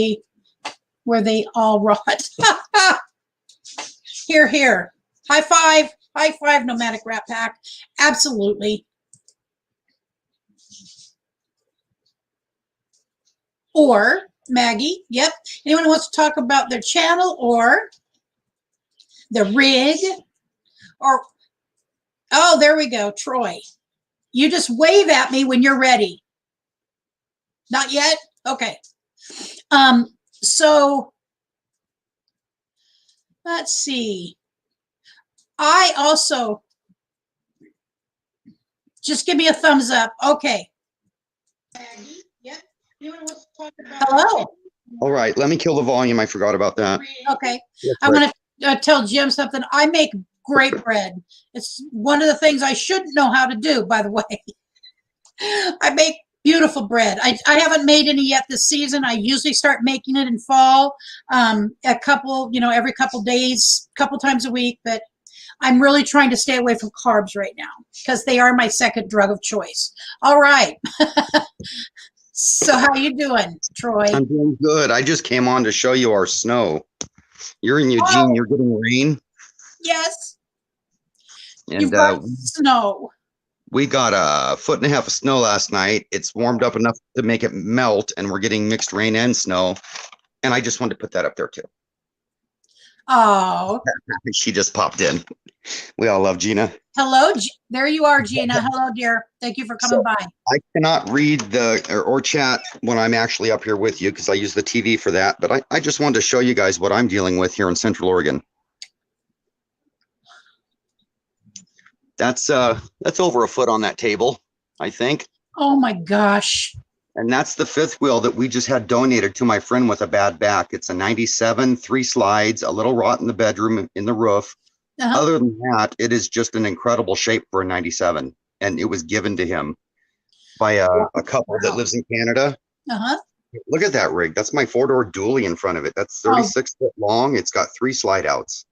That's very nice. We had to go over by you to get it. It was free on Facebook, believe it or not. And it just fell in our lap. Free on Facebook. Yeah, and it has and the bedroom ceiling is sagging a couple inches on one side because of a leak, and that's all that's wrong with it. Yeah. And he got real lucky and blessed, and I'm glad for it. Yes, Was he the one I met the other day with you? I'm sorry? Was he the one that I met with you the other day when you were helping me out? Yeah, that's Clint. Okay. We had just gotten that rig for him just a few days before that. A couple from Canada had their mother pass. And they came and removed her stuff, and a neighbor in the park said, "Can I help you get rid of it?" And they said, "Yes, but you can't sell it. You have to give it to somebody in need." And my friend is literally became homeless a couple weeks before that, was living in the woods in a travel trailer with a leaky roof falling in. I went out to go camping with them, hurt my back, had to cut the trip short, pack up, come home. The truck's still sitting in my driveway full of camp gear, and we had a friend help me get the camp gear out, get the canopy off my truck, get the hitch in it, and the guy allowed me to have an extra day because of that to come and get it. And he told me the couple said it has to be given to somebody in need. It can't be sold. And we drove over just above you, actually, Harrisburg, I believe it is, right above you on I-5. Yep. Trailer park just off the highway by a truck shop. It was in there. Oh wow. I mean, that's cool. Incredible story, isn't it? Good happens. Good happens all the time. He needed this bump up. I mean, I went out to visit him to see where he was in the woods, and I literally saw a friend that was probably going to put a bullet in his head before winter was over because of his stint of bad luck, and he needed this bump. Cool. He really did. Well, I'm really happy for him. Those kind of things remind me that good things do happen to people, and sometimes we don't even have to ask for it. Just it happens. He didn't even know. I just found it and called him up and said, "Get ready to go on a trip with me." And and threw him in the truck, and next thing you know, we're pulling this monster of a trailer back for him. And it's something He good. needs back surgery, and he's waiting for back surgery, so I've moved him into my house for the winter. But I told him this spring, you have to go back to your trailer and figure it out. This isn't a permanent thing. Well, that's really kind. That's really kind, Troy. I can't believe those people were trying to sell you that rig for $6,000. It's that rig was worth a couple thousand at most. I cannot believe that. I know. I know. I checked this stuff out on that one site where it's the RV site where you go check out. NADA. NADA is one of the best blue book sites around. Yes, and they're very realistic, and people ask double what NADA says on an RV on average. I did offer on a couple of them. I would, and I always let them know. I'm not trying to be disrespectful of you or your rig. This is just what I have. And one person actually said, check back next week. you know, and so I'm like, okay, well, if I'm still in need, I will certainly check back. But it's just, you know, because you have disability issues as well, that really come into terms with that and living life accordingly. It doesn't just happen overnight. You know, I mean, No. at least for me, it has not just happened overnight. No, it hasn't. I've had a bone disease since I was a teenager, and they kept saying you're too young to have these problems and would never do anything about it. And finally, at 38 years old, they said you have a crippling bone disease in your spine. It's disintegrating. Uh-huh. I shrank 2 inches from it. At 38 years old, I'd already shrank 2 inches. You know, and they finally said, "Oh yeah, there's something wrong with you." Finally, here I am at 51. You know, and I'm just now learning not to do the things that leave me crippled in bed for days and a week at a time sometimes. Sure. Just learning these things. Isn't that interesting how some of us, it just takes time to come. It does. So it really makes sense. You're used to doing things, and it's just devastating to not be that person you used to be. Mm-hmm. So I'm in shorts and I'm walking out in the snow. I made a Desperate Act, and I actually bought an RV about a month and a half ago. It's a 2007 KZ. It's 26 foot long. It has a large slide out on the other side, and it literally locks me out of the bathroom when the slide out's in, and I did not realize that looking at it because I did a desperate thing. It was needed resealed immediately and just walk you around it. And they told me it blue booked at 9,000. I never checked the blue book. I talked them down from 7,000 to 6,500 and just purchased it. And I've put about $3,000 into it since then in solar and new tires, because I popped 2 tires within a week of owning it. And they had like half tread and looked great, but they popped. How did you do that? I'm curious because I may own one of these someday. Just pulling it. The tires were just older, and my weight capacity in this is only 1,500 pounds, and that includes your propane tanks, the propane in them, the water you put on board, your clothes, your food, everything cannot go over 1,500 pounds. Oh, wow. It's messy in here because, again, I was camping, blew my back out, and we just sort of came home with it. But you can see when the slide out comes in, it literally blocks me out of my bathroom. So I bought a porta potty, which the other half is inside the house so it doesn't freeze. It has water and chemicals. And I have to set that in the door for traveling. Because when this slide out comes in, it literally, and I can't read the comments, so you'll have to tell me what people are saying, but this slide out comes in this far and blocks me out of that door when I'm traveling. And you can't put the slide out every time you got to use the bathroom. I'd probably whittle down my leg, if you know what I mean. Yeah, no, people are just saying how kind and, you know, empathetic it is for you to, you know, do something so kind for your friend. You know. Oh yeah, no, I couldn't help myself. I mean, he's gone through such a stint of bad luck since he divorced his wife that I gave him the trailer he's in right now, for helping me with my partner when he passed. And my partner promised to leave him in the life insurance for $1,000 or $2,000, and he lied to him. So I just gave him my travel trailer because of my partner lying. Yeah, he did a lot of lying. He wasn't the best person, but you can see this has a walk around bed, queen size. We bought a new mattress for it. That was almost $300. It's a 10-inch memory foam spring hybrid mattress. And I like the layout in this one. Even for a smaller, it's 26 foot long, but it only measures 24 on the body, on the outside. So it's got the large bedroom, you know, the kitchen is all along this side.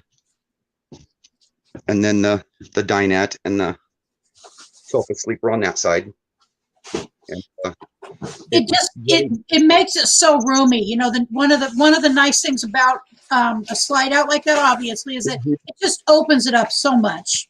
And it's a long slide out, but it's a smaller one. I was happy to get something like this because the ones with the larger slide outs usually have more rot and structural issues. And I figure if I'm going to be on the road traveling a lot, I don't need those sort of headaches. No. RVing with G says tires are key. Yes, and weight is key also.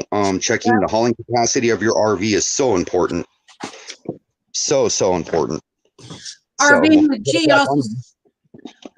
You go back out into the snow and just tease me. I love the snow. I just don't want to drive across the snow. You know, I don't. The snow, has never bothered me all my life. I grew up on Mount Hood in a little town called Boring, Oregon. Yep. I love the snow, but my bone disease does not like it. When the snow comes and the barometric pressure changes and the weather gets cold, I'm in pain almost every single day of my life. I need to get in an RV and start experimenting with warmer weathers because I find that I do so much better in the summer in Oregon. So why wouldn't I do better in a different part of the country when the winter hits? Right. And I think that's what a lot of people do. And that's what many of the people, some of the people on here that I know are, one of the issues is trying to find better weather for the winter months.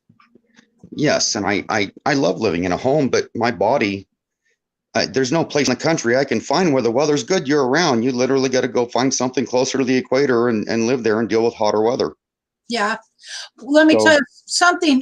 RVing with G said, take the door off about your bathroom door. He said that's what he did. I thought about that, but I still would have to climb over a dinette that's 3 foot in the air just to get in the bathroom. And that wouldn't work either. So I bought the porta potty and it works. Makes sense. It was a quick solution for what I did. Kaylee's talking about tire replacement being typical when you buy used, and that's true. And one of the cases of what I have an offer on, ask them if they would take, they have tires that are less than 1,000 miles on them. Mm-hmm. Yeah, mine are that way now. They have about 500 miles on them. I got one flat. I went to put the spare on and I hadn't checked it because I bought the RV, went off in a hurry to be with family because a friend's daughter had passed away and we were doing a meeting for her passing in the woods, all getting together. And of course, I'd owned the RV like 5 days. I run off to the woods, didn't have an air compressor near me. It's hard to find air in the middle of nowhere, so I didn't stop and check it. Got a flat on the way back, 12 miles from my house.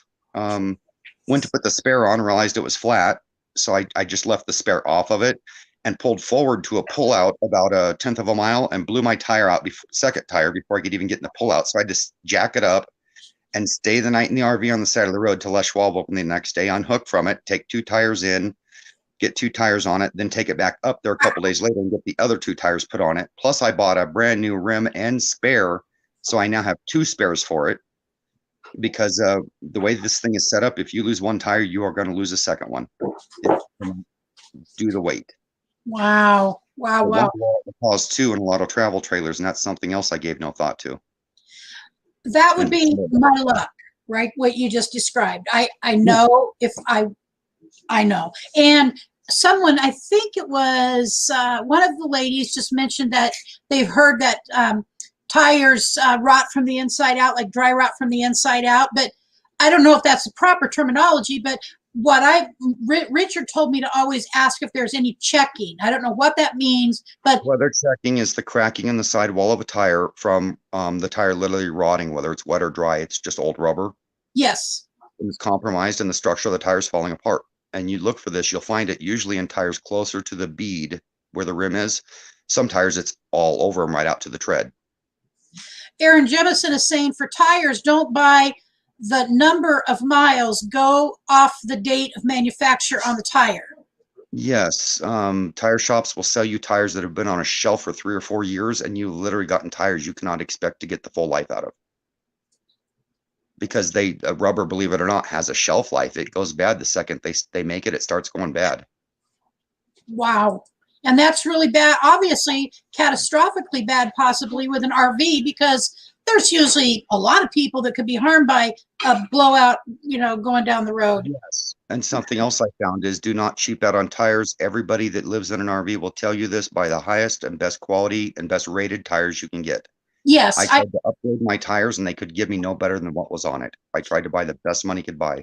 I have done that with my cars. Even the last car I had to put tires on. I had a Toyota Camry, and for a Camry I spent about $1,000 on 4 tires, and that was the best tires that there was available for that class of car. Mm-hmm. And thank you, Keely, by the way. I saw your comment. What's that, dear? I said thank you, Keely. I'm back in the house and I can see the comments on the TV now. Oh, okay, good. There's so much to an RV. The purchase of an RV is one of the things I do always ask right up front: is there water damage? No, if it's something that's been fixed or it's something very mild, That's one thing, but I also know people don't always tell the truth. Well, mine doesn't show any water damage, but I found 2 spots that have it in there because they Oh, had wow. never resealed my roof. I immediately, first thing I did was reseal the roof. The second thing I did was start my solar panel installation. I have 1,300 watts on the roof, and that's where I stopped. I have my Wow. inverter. I have everything. I just have to finish getting it installed. I bought everything for it. So you know how to install solar? Is that what you're Yes. saying? I'm an amateur, but yes, I know how to. It's just that my body's not going to cooperate to help anybody else out with their solar, Right. short of do this, do that. I'm not doing it Yes. for you. Yeah. Oh, exactly. I can do Exactly. solar. I researched it for 2 years on YouTube and other sources before I ever touched my first solar system. I've watched a couple people. Well, I've watched a lot of stuff on solar. I don't remember anything about solar. You know, and so Richard's going to have to watch all that stuff and listen and talk to people like you. And when we get to that point, It's quite interesting with the size of wires. It's like black magic with the that's sizing of the wires and the bolts and the amps. I really know. And It's sometimes, so even the wires that come with this stuff, you have to sometimes go get different wires. I managed to learn. I was going to stick with 12 volt because I am so familiar with cars. I worked on them all my life. However, I learned that going with a 24 volt system for your batteries and buying a 24 volt inverter is the way to go with an RV system, because I was able to put my panels in series and keep my wire at 10 gauge off my roof, which saved a lot of money. And I was able to run one 10 gauge wire off my roof instead of multiples by doing this. And for gosh sakes, I'm going to run a wire off my inverter because I bought an inverter that does Romex, like household wire, Mhm. into the back of my inverter, which is only 3 or 4 feet from where I'm mounting it, instead of doing this plug in all over the place thing like some people do. Yeah.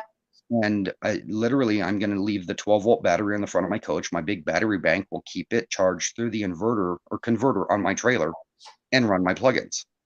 And with a 24 volt system, and the 24 volts doesn't matter because it keeps my 12 volt system charged up and gives me the power I need to run a microwave and possibly even the roof air. Mm-hmm. I was watching a show or a video, maybe it was this morning, but he was on with Bob Wells on Cheap RV Living, and I've saved his video. He's able to run his air conditioning from his AC or I from think his. I've seen that one. It was a couple-year-old video where the guy had a AC on his rig and his vehicle and his trailer. Plus, they did the little video out on a table beside his trailer, showing I'm not. an AC He's running. by himself. He's a fellow traveling by himself. And he helps people with solar. yes, that's him. Yes, I love that video. I've watched it 2 or 3 times. Yeah, and I like him. Think about putting so much solar on my RV because I found my panels brand new for $200 from a local distributor here in Oregon. 325 watt panels, 33 watts. I can up them to 66 watts, and my 10 amps drops to 5 amps. So I'm able to bring in 4 panels. I'm able to bring in only 20 amps off my roof, but my charge controller reconfigures it and ups it to 55 amps into my batteries, and my wires on my roof can stay small. And with as many panels as I've bought, I literally have about 200 more watts on my roof than it takes to run my AC. So in full sun, I will actually be able to run my AC and not even touch my batteries. Uh-huh. You can see me, correct? I can, yes. Okay, because I'm going to look for something. I want to show you guys while you're talking, because you've got a good, talking about solar. But I know I use the word frumpy with the RV that I was going to buy. And I'm honest, I was going to buy it, but here I'm going to find it and show it to you guys so you can see what I meant. I'm really not as superficial as it seems that I might be. You just want a good, decent RV for the money you're spending. You don't want to pay double for something. You have to turn around and throw half of what you paid for it back into it again immediately in repairs. I get it. Right. Well, this lady was going to let me pay. She was selling it for $9,000. Or excuse me, $8,000, and she had just had a bunch of work done on it, but she was going to let me pay $65,000. Her husband had just recently passed, and he was. That's what they did together, and she's older and she is not able to travel in it any longer. And so she just wanted to kind of get rid of it. Yeah. So no, I'm working on an RV for you, a Dolphin that looks to be about a 28, 29 footer. Stopped and talked to the lady. She said she'd contact her dad. I gave her my number. I didn't get hers. You know, I didn't know the lady. I was trying to make her comfortable because I just knocked on her door. I just drove by it so many times. It never moved, and I knocked on her door. That's the one I told you about. And you're like, give me the contact info. And I go, I'm waiting to hear back from her. Right. It looks on the outside to be a really nice RV. Enough where I want to stop by her house again when I'm in the area and actually knock on her door again and ask her to, you know, hey, check with your dad. Let me know. We have seen so many of those kind of RVs that I'm not sure. Richard has no qualms about stopping and saying, hey, you know, to them, are you selling this? And he's done that over the years. And there's some that they just will not sell these, and they're literally rotting in the yard for a decade. Yeah. And, you know, they're just, maybe they still haven't come to terms with, they don't really want to travel or whatever. But, you know, he's asked, you know, or might you consider selling this? It's been sitting here for a while, and he's tactful with them, but nope, we're hanging on to it. In my mind, it's like, okay, we'll just let the kids take care of it when we pass or something. It just, I don't know. It's an interesting phenomenon. Yeah, I'm seeing some of the comments on here, and Backroads Nomad is talking about an 8-gauge wire, and the reason I went with 10 is because that's what came off my panels, and the formula still worked where I could do that without over running too much power through my wires when I put them in series the way I did. Okay. So you can't really up gauge the wire to an 8 off a 10-gauge wire without creating some sort of resistance in there. If they're overloaded. The RV that I passed on Thursday, they had just put 2 brand new deep cycle batteries in. That's not something to consider and make a big selling point because they're cheap, especially the wet cells. It's nice to have. It's a few $100 you don't have to spend, but it's not a big deal. I'd rather buy brand new batteries myself and know that I have brand new ones in it when I get it. Okay. That's what I had to do with mine. The battery on it lasted 30 days and died. And they told me the battery was fine, you know. Oh, wow. And Jim's correct about the some of the tires having cracks up inside the tread. I've seen that too. It's amazing. That amazes me that people will try to sell you stuff that they know is not even safe. Yeah. In my opinion, that's not safe. To let you know that if I bought a Class A, Michelin is the only brand of tire I would put on it. And they're last I checked on them about 3 or 4 years ago, they were $550 per tire. Wow. For the common size that goes on the big Class A's. Okay. Well, so just to let you know, you're looking at a little over $3,000 for new tires on a Class A. Yikes. Yes. Well, we probably won't get a new Class A, but that's a lot of money. That's a lot of money. I'm trying to find that RV, and it's nice. It's nice. I'm telling you, these people took immaculate care of it. But why didn't you purchase this one? I don't remember. Just the doghouse? The doghouse. The doghouse was the reason, and it was enormous. It truly was too big for me. I could not. It's not that high. Gotten over it. So keep that in mind as you're looking at the bounders. I have an 04 that caught on fire. I picked it up for $500, and we've been working on it now for a few years to try to get it livable again. And the doghouse on that only sticks up about 6 inches. I can lift my feet and walk over it just fine. 6 or 8 inches. Wow. Well, this was massive. Yeah, I could not. And it might, I say it might be because I have, like I said, a 24-inch inseam. That isn't a normal inseam, and I'm not a midget or a short person. I'm, a normal, I'm 5'2" because I've lost 3 inches because of my spinal disease too. And so I'm looking here while I'm talking to you, 2,000 to 10,000. And I've seen those dog houses. They're massive. You literally have to climb up on them or roll over them out of the seat. It's kind of how I got out of it. I I put my right leg over it, and then I pulled my left leg over it, and I sat down on it, and I scooched off of it. And my little sister is beside herself. You know, she was concerned for me, and she's like, "There's something wrong, isn't there?" And I'm like, I started to cry, and I said, "Yes, this is too. I can't drive this. I can't safely get in and out of that seat." And that was true, because yesterday, part of the reason I was down is not only was I just kind of depressed, I was physically in pain as a result of that. But this would be a good rig for somebody who was, they replace so many things, just so many things. That's why I'm saying I tried to fit my round peg in a square hole. Aaron Jameson just put up a comment that says 2000 pounder 34D. I'm wondering if he's trying to show you one that's for sale or if he's just commenting on the type I have. Because mine is a 35F. It's got the gasoline Vortec workhorse platform with a Chevy big block in it, almost 500 cubic inch. So, and I've talked to other people that own it. They get 6 miles to the gallon downhill with a backwind and an average of 4.5 to 5 on flats and normal driving. Okay, hold on. I'll look back at that, but I'm gonna pull this up on the screen. I found what I was looking for. This is what it looks like on the outside. And it really, the Facebook post, yeah, it looked good. It's in immaculate condition. It's in great condition, and I guess I'm trying to sell her RV for her because I feel bad for not being able to buy it. But and then the inside looks nice. Yes, it's perfectly cared for.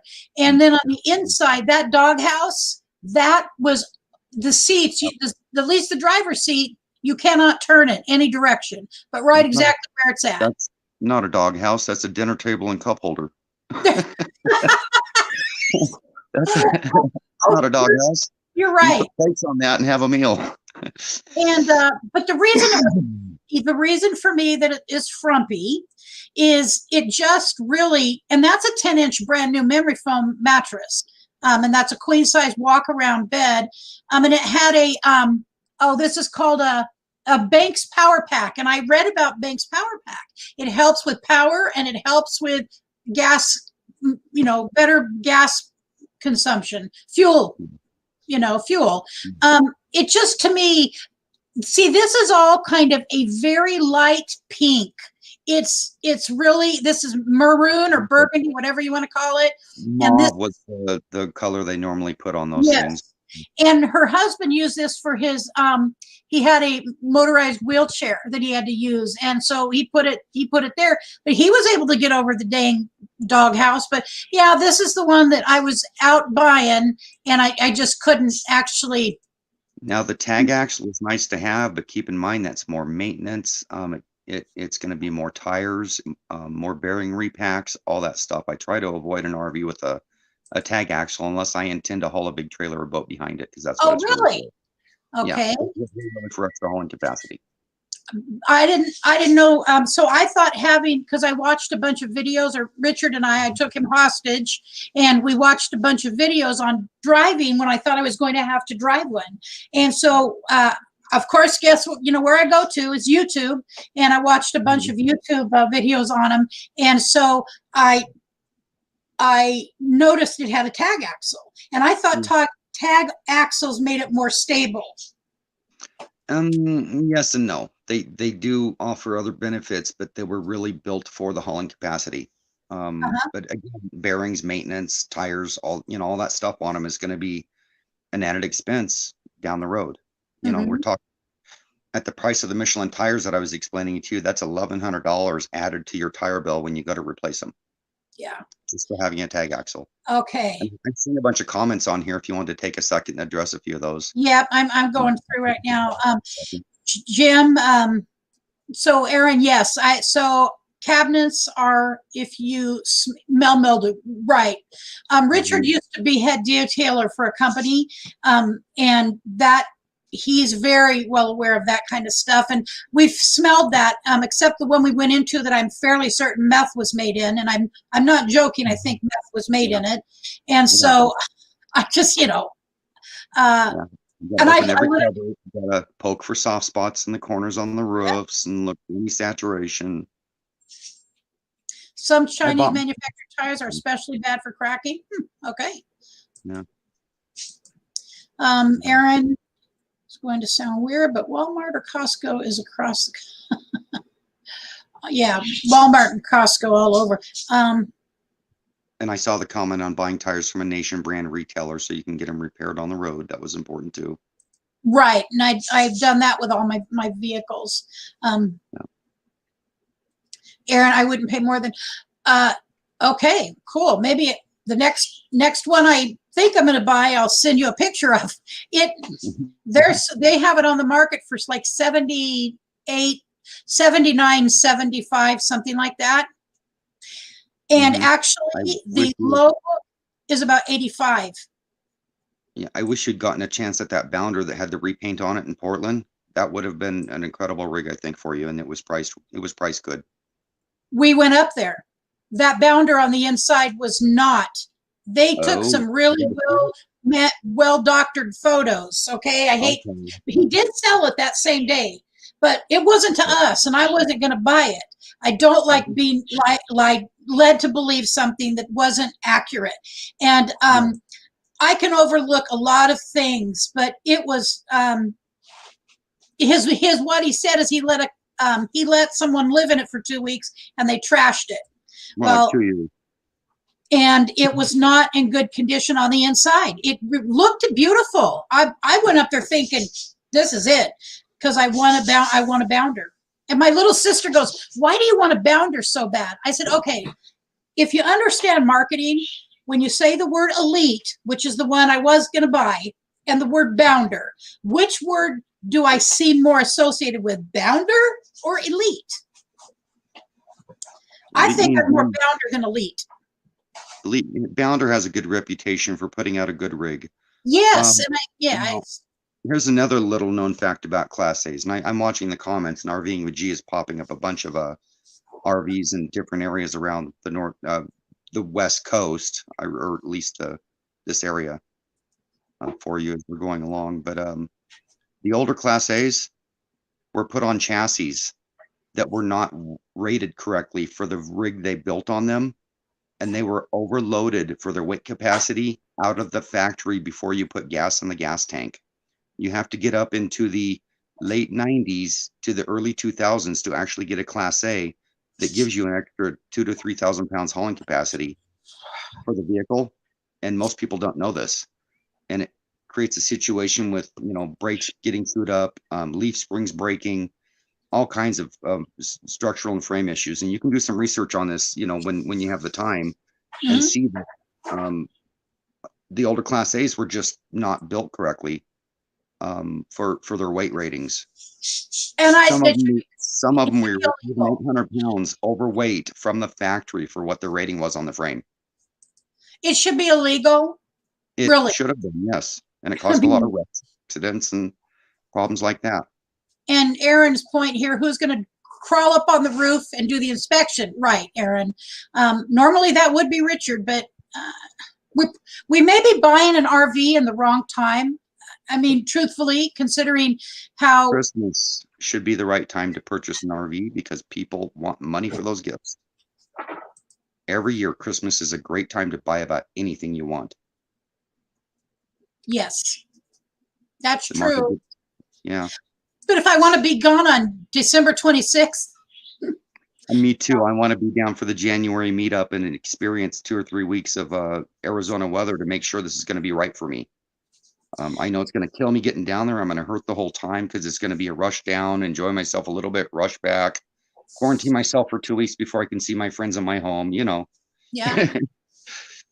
Yeah. I hear you. Here's Backroads. Avoid the tag axle at all cost. Okay. I always thought it was a good idea. I would too, unless I was hauling something heavy behind me. I would avoid it at all costs. All right. Nairobi Artie Vlog. Hello to you. Thank you for coming by. I appreciate it. Just a Class A. New Horizons. Take someone with you next time. Maybe a mechanic friend who knows everything to check for. Yeah, Richard climbed under the one. He's climbed under two, but after he climbed under one of them, he's been his pain has increased. He should have never been climbing underneath of a rig, you know, within a week of being out of the hospital. No.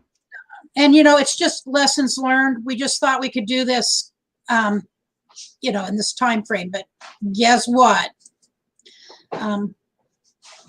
RVing with, and you spend a lot of money on these trips for meals and gas just to get there and back to look at another RV somebody lied about to put good pictures. It gets old, doesn't it? it does get very old. It's depressing. Very old. It is. So that's what I was saying. Yesterday I was in bed all day depressed, but you know what? In reality, I have nothing to be depressed about. I really don't. What is it? The something of riches, Josh? The embarrassment of riches. I'm not a rich person. I don't have money, but I have enough money to do what I need and most of what I want. And so why would someone like me be whining because I can't buy a brand new RV? I had a car in my shop that I never got to drive, and I sold it and turned it into a pickup in this travel trailer out here because I figured it suited my needs better than a quarter-mile drag car. I couldn't take it out and use it. If it broke anything, I couldn't afford to repair it. Maggie, we had a boss who designed a trailer that was overweight for frame. I just don't understand that kind of thing. Yeah. See, my bounder, I had a bounder with a tag axle, one slide out, and it was overweighted for the frame from the factory. It was a 1998, I believe. My 2004 bounder, which does not have the tag axle, is only a foot shorter than my 98, and it can haul 3,000 extra pounds on board. So I made sure that I got a rig in the right year range so I could put my clam shelter in it. I could put my outdoor kitchen in it. I could put all these things I can take with me in it and not be overloaded and start popping tires on the first leg of my trip. You know something? Aaron says, what would be the, so I was going to buy, I don't even have a rig, and you're just stab one stab at what you think I was going to buy. I was thinking of buying yesterday, not the tent, because that's out of the question.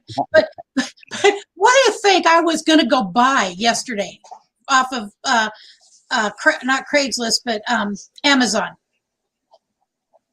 I have no idea. I was going to buy a Berkey. Oh yeah.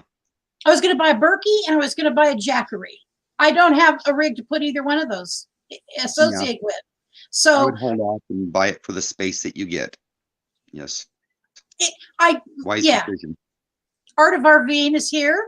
I think this is the first time you guys have been in the house. Hello to you. Thank you for coming in. I was just doing some whining for a while, but I feel much better. Kaylee. So Aaron Jimison, I think what would be my perfect RV would have been a van, you know, a high top Sprinter van, but we're too old. We're not climbing over each other. We have too many injuries. So in reality, okay, I can think in reality occasionally. In reality, our ideal rig will be about 28 to 32 feet, class C, and it needs to have a walk around bed because of my spinal disease and my disability. And Richard's got some as well too. We really need to be able to get into bed on our own individual sides. So that's really, that is the base from which we're looking at any RV, is the bed. We're willing to go into twins if we have to, you know, but we would prefer to have a queen size bed. And so that's our first requirement. And that's the ideal one. And I would prefer to be able to step into the shower as opposed over one of those bathtubs that's about 18 inches high. Yeah. I have a very real disease in my spine, and I just about killed myself getting over the doghouse of an RV the other day, and my disability hit me in the face like you know, I was hit with a bat. You know, it slammed me hard. I nearly hurt myself forcing myself over the doghouse. Yes. So, anyways, that's it. Things that make life easy. A tub you don't have to walk over, a doghouse you don't have to roll out of to get out of the driver's seat. Oh my God. Oh, A and bed you don't have to climb up into or over. Yeah, yeah, simple things. We here, ask for a lot, don't we? yeah. You know what? And it's, you know, thinking about Richard and I have been married 36 years. And when we were first married, we were living on the coast off and on because I don't have any in here with me right now, but because I'm wearing my University of Oregon Duck my Oregon Duck thing earrings because we play today. And we happened to have killed Stanford last weekend. And so anyways, we used to stay in a tent, and not even one you could stand up in, a dome tent, like a 3-person dome tent, and make earrings at night and go out and sell them during the day to the different shops on the coast. And, you know, that's just what we did. We drove from one day. You'll appreciate this because you understand the distance. We drove from down by Port Orford, Oregon, to Prineville, all in the same day. Wow, that's an all-day drive. And that's just, we were young, you know, there was a day we were young people and healthy people. Can I address a few things in chat? What was that? Can I address a couple things I see in chat? I'm trying to go back through. Backroads Nomad is absolutely correct on the chassis because the shocks, the brakes, bearings, everything on a lighter duty or chassis requires so much more maintenance. You can get a F550 and have to put a few brakes on it and shocks way down the road, but the lighter duty chassis require constant maintenance because they're being abused so much, especially if you go off road at all. Mm-hmm. The other one was that RVing with G keeps popping up RVs that he probably wants you to check out. Very okay. To help on that. And then we have Nairobi wants to know about a tag axle. A tag axle on a recreational vehicle is a third set of tires that they put on an axle that help carry extra load on the vehicle. So you have two sets. You have your dually set of tires and an extra single set of tires in the back of an RV to help all weight. Check that out. His sister bought a 2001 Class C road Trek for $25,000 and spent another $20,000 on tires, suspension, Berkey, carries, etc. That is a lot of dollars. That is a lot of dollars for a van too, I would say, Jim. That's a lot. They cram a lot into that little space. Yes, they do. Sherry from Fantastic Travels, she has one, and there's one exactly like hers right up the road from me. And that's what I asked Richard about. He goes, no, we've been married a long time and we do love each other, but we're not living in about 12 square feet. You know, it's just not going to happen. In a road trek, you're chasing good weather, or you're cramped up inside that rig too much to where it's going to start smelling, you know, having odors, and you can't get out the shower and water. It is the chasing the good weather. You know, chasing the good weather. That's because one of the things I'd like to get is the little pop-up tent thing, what you were talking about earlier. Yeah. Because that's exactly, I don't plan on living inside my vehicle and living out of it. Wandering Gypsy has a 2008 Grand Caravan and lives in it. I have a 2007 Grand Caravan, and I can barely get all my groceries in it at the store when I do my monthly shopping. Grand Caravan, by the way, has always been my van of choice for just the everyday life. I love the Stone Go seating. It's my little truck also, because I own a truck. I've had up to 5 trucks at any given time in my life because I was a contractor. I love trucks. Oh yeah, I've come to love the F-Series truck. That little van has become my mini truck because it's like a truck with a canopy on it because all the seats fold on the floor. Yes, I actually traded in.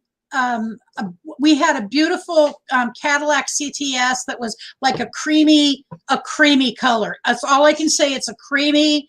Beige yellow. It's just beautiful, and we bought it used. On it, they're I know the color you're talking about. They're gorgeous. And it's a sport man. I didn't see another thing. I never liked Cadillacs because I thought they were for old people. It's just I thought they were old. And then one day I was 59. So go figure.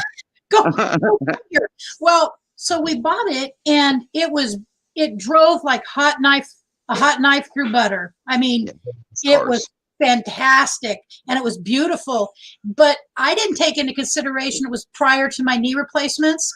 When I would get down into the passenger side, when I allowed Richard to drive it, he wasn't driving his truck. It was agony on my knees to get just the way I had to bend to get in. I traded that straight across. It was about I think it was a 2009 CTS. I traded it straight across at a car lot for a 2004 Dodge Grand Caravan. Oh, I know. We got financially. I'm not know the proper word, but you know what I'm saying. Taken for a ride. Yes. Yes.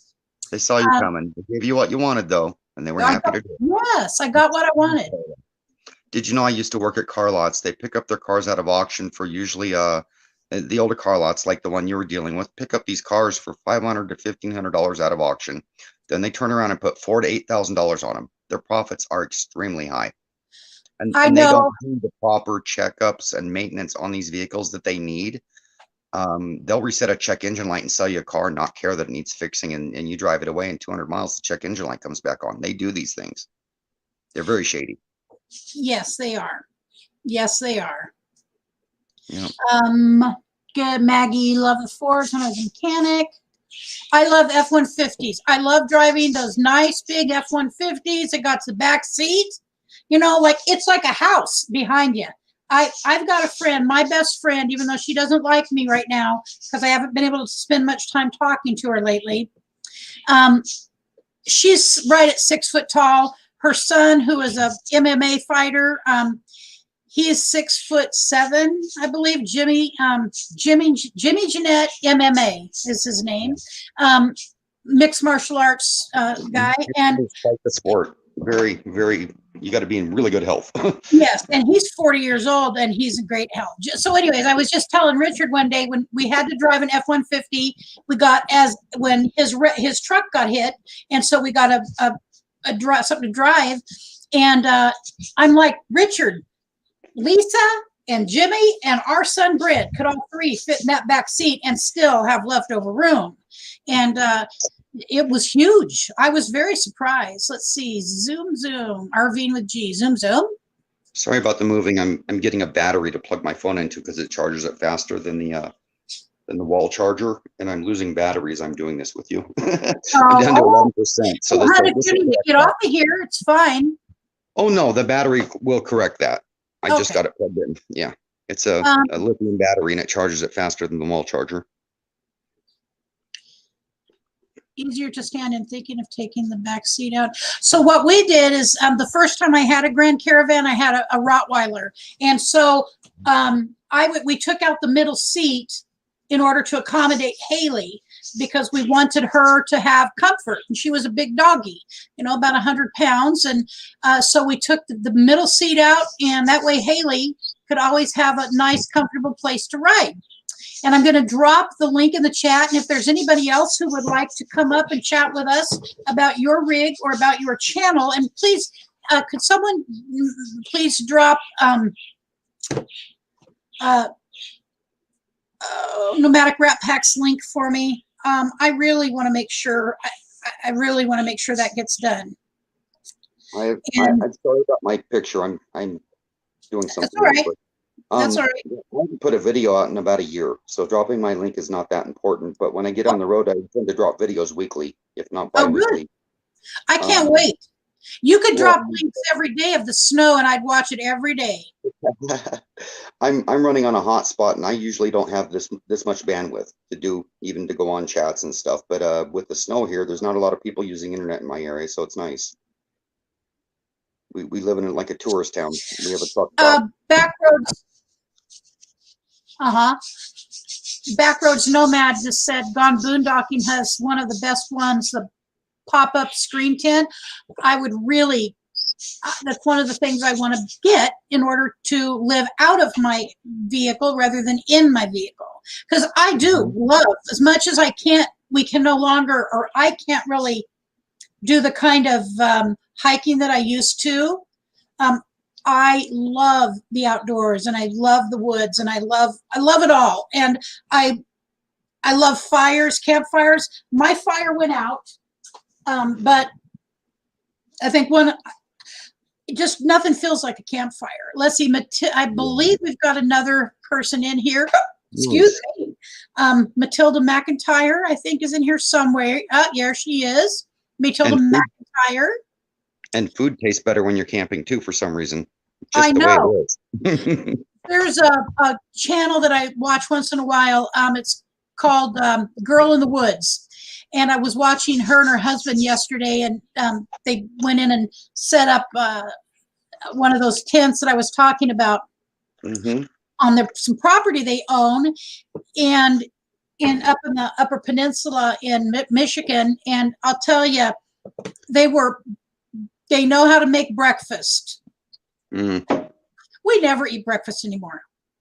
They had a Art of RVing. They had a pop-up and loved it. That's one of my things I really want to have, but I suppose I should buy a rig before I get a pop-up. Just saying. We are looking at another foot of snow tonight, by the way. This is my view right now out my sliding door.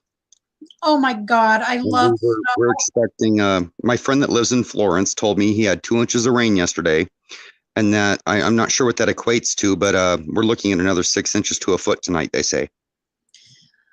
Oh, I know it hurts you physically, but I personally love the snow. I don't know that I would want to live in it, but I love the snow. But vacation in it. Yeah, it's just not good for a person with a bone disease. That's all. No, you're right. Richard, just anytime he hears of snow coming to Eugene, he is frantically praying that it doesn't actually happen. When I lived in Portland, I could not wait for it to snow because people aren't used to it. It shuts the city down. I'd hop in a Baja Bug and I had the streets to myself to go be crazy on and do cookies and play. And they'd close down TriMet, close the schools, and I'd get in one of my play toys and just go enjoy myself on the streets. They belong to me because of 2 inches of snow. And I grew up with feet of snow. I love snow. It's just beautiful, and I love the quiet of snow. Everything is just quieter. So Nairobi RT Vlog says, I'm listening. Maybe I will understand more English language with you host. Well, I hope it helps because I enjoy having people of all different areas come to my live streams. And I love going, and I actually have subscribed to many people that I don't understand exactly what they're saying, but it's usually a cooking channel and I understand cooking. And so I can decipher what is being done. But if I think they're a good cook, I don't let language barrier stop me. Oh no, I love cooking. I'm an excellent cook. Can I respond to 3 comments? Yes, please. I'm looking. Go ahead. Hey, Keely, I have a tractor, a 25-horse diesel tractor with a push blade on the back and a 5-foot snowblower on it because I've lived in the snow too long to operate my hand snowblower. So I sold it and bought an attachment for my tractor that blows snow about 50 feet. The other one was Jafari, I think, was asking what town is Central Oregon in. We have multiple towns in this area, and it starts about Bend, Oregon, and then it goes to Lapine, and then Chemult and Gilchrist, and I'm a little further south in Central Oregon in a little town called Chemult. Up north, government camp would be Central Oregon north, wouldn't you say? Government camp? Yeah, it's way north. It's still a little east, but yeah, it's about where it's where the bad weather starts. Oh, here we go. We got Backroads. Are you ready? Okay. All right. What do you got to add to us? There he is. All right. How's everybody How doing? you doing? Can you hear me good? I can hear you okay, yeah. Yeah, I don't have my external mic plugged in. I can hear you well. I had a little comment about Mount Hood because you mentioned that. Central Oregon is called the High Mountain Desert, and the reason being it's high in elevation. And I've looked at the elevation marker at the turnoff to Timberline Lodge, which is where the road crew has their housing there for the gravel and plow trucks on Mount Hood. They are literally 4,200 and some feet. Lapine, Oregon, where my main home is actually within 18 feet of the same elevation as the pass on Mount Hood. Oh, So wow. the High Mountain Desert in Oregon is literally at 4,000 foot or above usually. That's why we get so much bad weather. Well, my English should be fairly All right, good. let's see if that sounds better. That sounds better. Very loud. That's good. I love snow. It's just beautiful, There's and I the love the feedback. quiet of snow. It's literally at 4,000 foot or above usually. That's why we get so much bad weather. Just hear the feed. I hear the second conversation. It should be fairly good. Let's see if that sounds better. That sounds better. Actually, Sisters is my favorite for Central Oregon. I love Sisters. It's literally at 4,000 foot or above usually. That's why we get so much bad weather. In case you don't know it, Backroads, we're waiting for you to get rid of the feedback.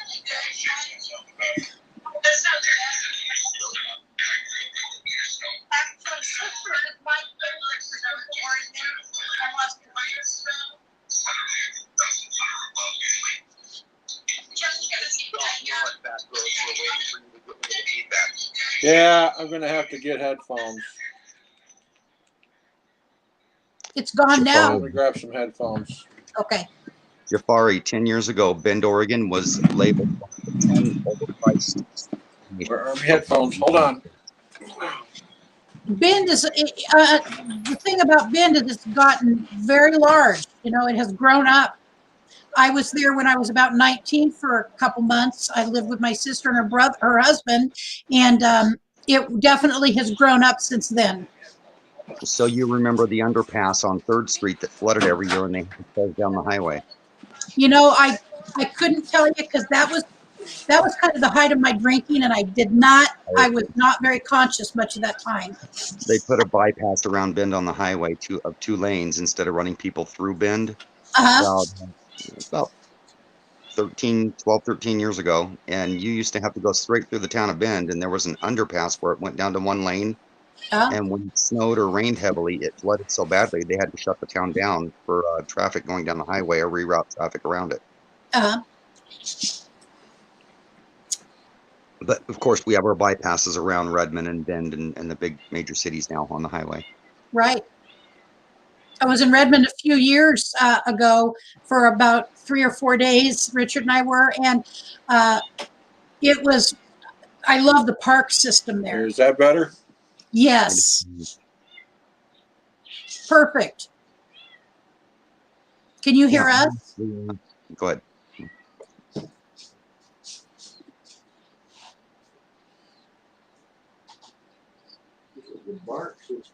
I'm live. Mm-hmm. I'm doing live. Okay. Yeah, I can hear you just fine. Good. So how are you doing today? Technology. It's great when it works and it sucks when it doesn't. I know. I know. So what are you up to on this Saturday? Okay. I'm doing good. Good. How y'all doing? Better. Much better. Staying warm. Yeah. Staying warm. Yes. Watching Burning Up the Roads, one of my favorite live streams. I love these live streams. They're very, I learn so much. Anytime I come on my own live stream, I learn something. I'm so proud of you. You started out, I remember your first live stream and you turned me blue on that one or right after it to help with moderation because you didn't have any and you were so nervous. You were just like, when the camera comes on, you almost turn white and freeze and you are just so natural at it now. It's just incredible. Well, you enjoy it so much.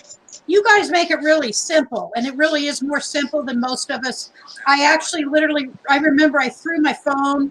It went flying out of my hand. Everything went upside down. It was not pleasant. I was scared to death. There's my babies. There's my babies, yeah. There's my little man. Speaking of blue wrenches, I have to double check because I don't watch it on my phone, the chat, and so I can't see who's blue and not blue. So do you have some wisdom for us here, Backroads? I had a feeling.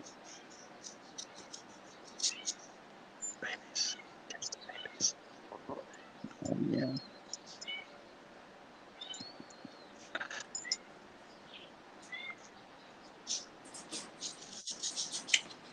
Um, pretty much everything that's been talked about is right on. I mean, it's he's been giving you some good information. So um, yeah, you have to consider. I put in the comments about if you're buying a Class A, you have to think about the difference between uh, the type of chassis. You want to make sure it's a medium duty truck chassis, not the light duty truck chassis. But in that trade off, it does cost more if you have to repair, and it does cost more to maintain the medium duty truck chassis versus the light. So you have to weigh those differences to see what works best for you. Like for example, Nomadic Fanatics Class A and CBK's Class A, they're the same brand, but Eric's is on the F53 chassis and Kevin's is on the F550 chassis. So there's a difference in weight capacity. There's a difference in what it's going to take as far as replacing the brakes and all that stuff. So you have to really weigh those differences to see what, like I said, what works best for you. So it's actually becoming, I'm feeling more better. It's not a real terminology, but I'm feeling more better about our decision to stay with a Class C instead of trying to get a Class A.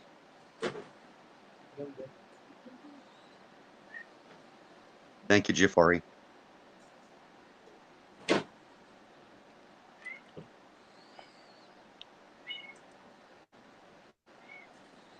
I think there's a lag with them. I think so too. Well, and with the Class C's, you need to check between an F350 and F450. You're better off with the F450 chassis, which is still a light duty truck chassis, but it has higher carrying capacity, and your brakes and all that stuff are going to last a lot longer. Now, Backroads Nomad, correct me if I'm wrong, but I believe the F450 chassis in RVs really did not exist in the modern market until the early or late 2000s.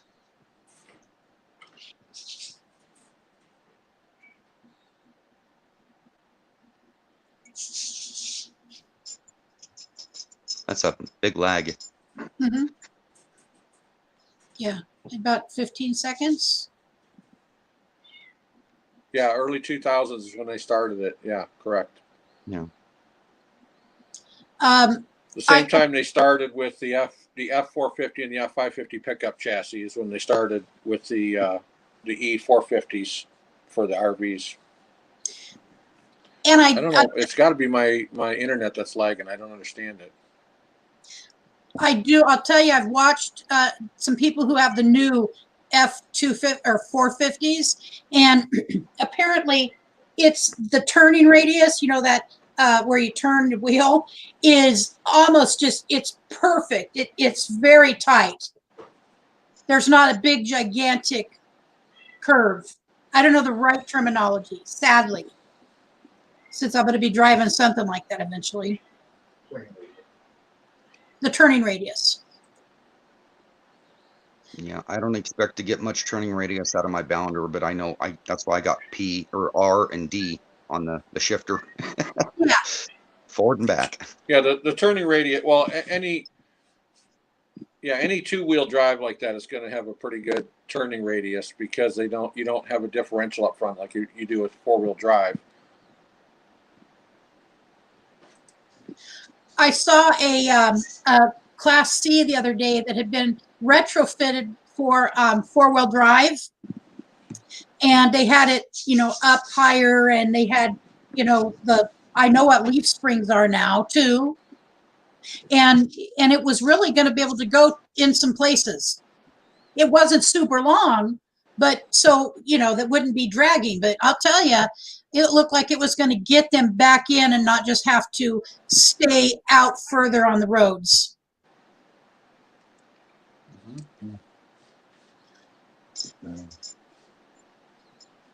Oh. And yes, we're trying to go without a slide out. We would prefer one, but for our money, I don't think we're going to get a slide out.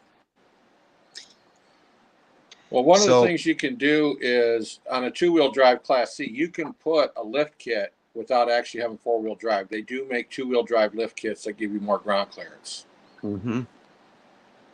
Okay. The major thing that you're going to look for in a Class C is water damage and mildew in the overhead sleeper. The overhead sleepers are notorious for having rot in any Class C that is over 5 or 10 years old. And then it doesn't seem like that big of a deal, but they lose their structural integrity. I'm going to try switching over to. They don't have much of, and you end up with the seams opening up on the outside. So if you see the seams opening up on the outside of the overhead, mainly right above the doors on a Class C, that's when you don't want to buy it all, because the first time you go down 5 gravel roads, those seams will open up another ½ an inch to an inch on you, and you won't be able to keep them sealed. Oh my God. Our son actually he's terrified.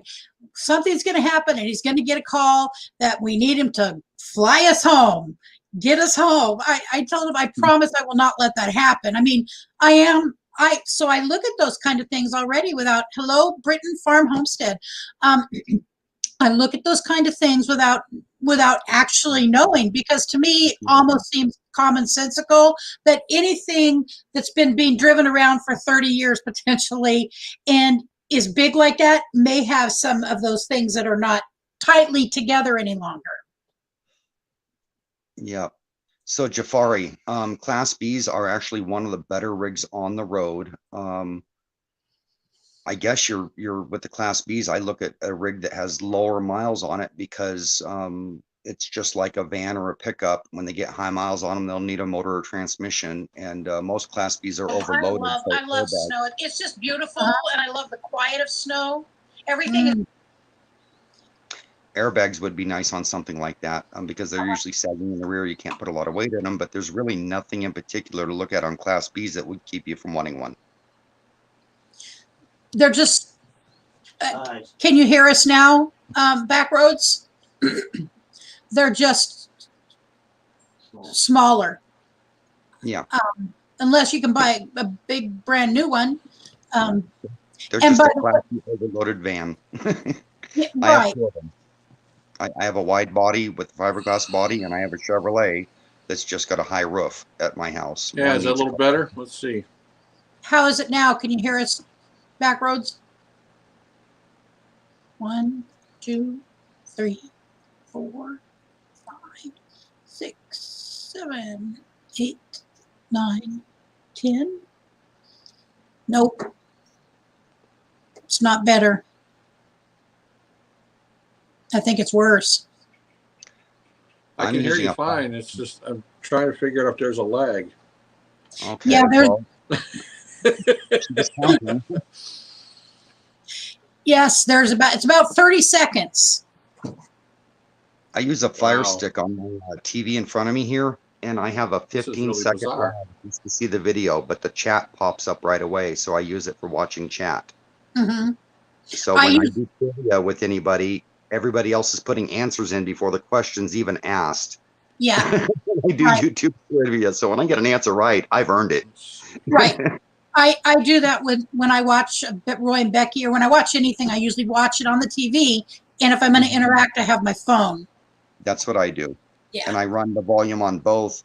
So when I refresh one, I can listen on the other and see if I miss something, usually if I'm paying attention. Because I use voice to text, so I'm constantly having to refresh my phone or I'm falling way behind. Yep. Let's see. I think there was some.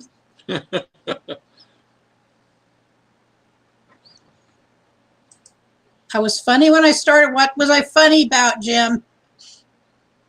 Thought it was. Oh God, I'm not good at waiting. We loved you. We also, again, loved what you were doing. I appreciate that. I appreciate the support. Just it's. YouTube's a great community. It is. It's incredible. I've met so many friends. I get so bored sitting here with nobody around in the snow and out here in the middle of nowhere, and YouTube is my release to actually have friends online where, and especially with this pandemic, you can have all kinds of friends and not even have to go to a meeting place. Right. It's Exactly. just wonderful. Yep. I'm gonna pour you some coffee, Clint. Mm-hmm. There you go, buddy. I'm thinking, I wish I let my family know I was doing this today, but they must be busy doing other things. My sisters. I'll have to go make another pot here in a minute. Lagging as usual. I know, I'll tell you. So at times I've lagged when I had a particular kind of internet service for a while. I could not even have done this. And there's one woman I need to redo her interview with. It is, oh goodness, I adore her. I just can't think of her name. It'll come to me in a sec. Kim from,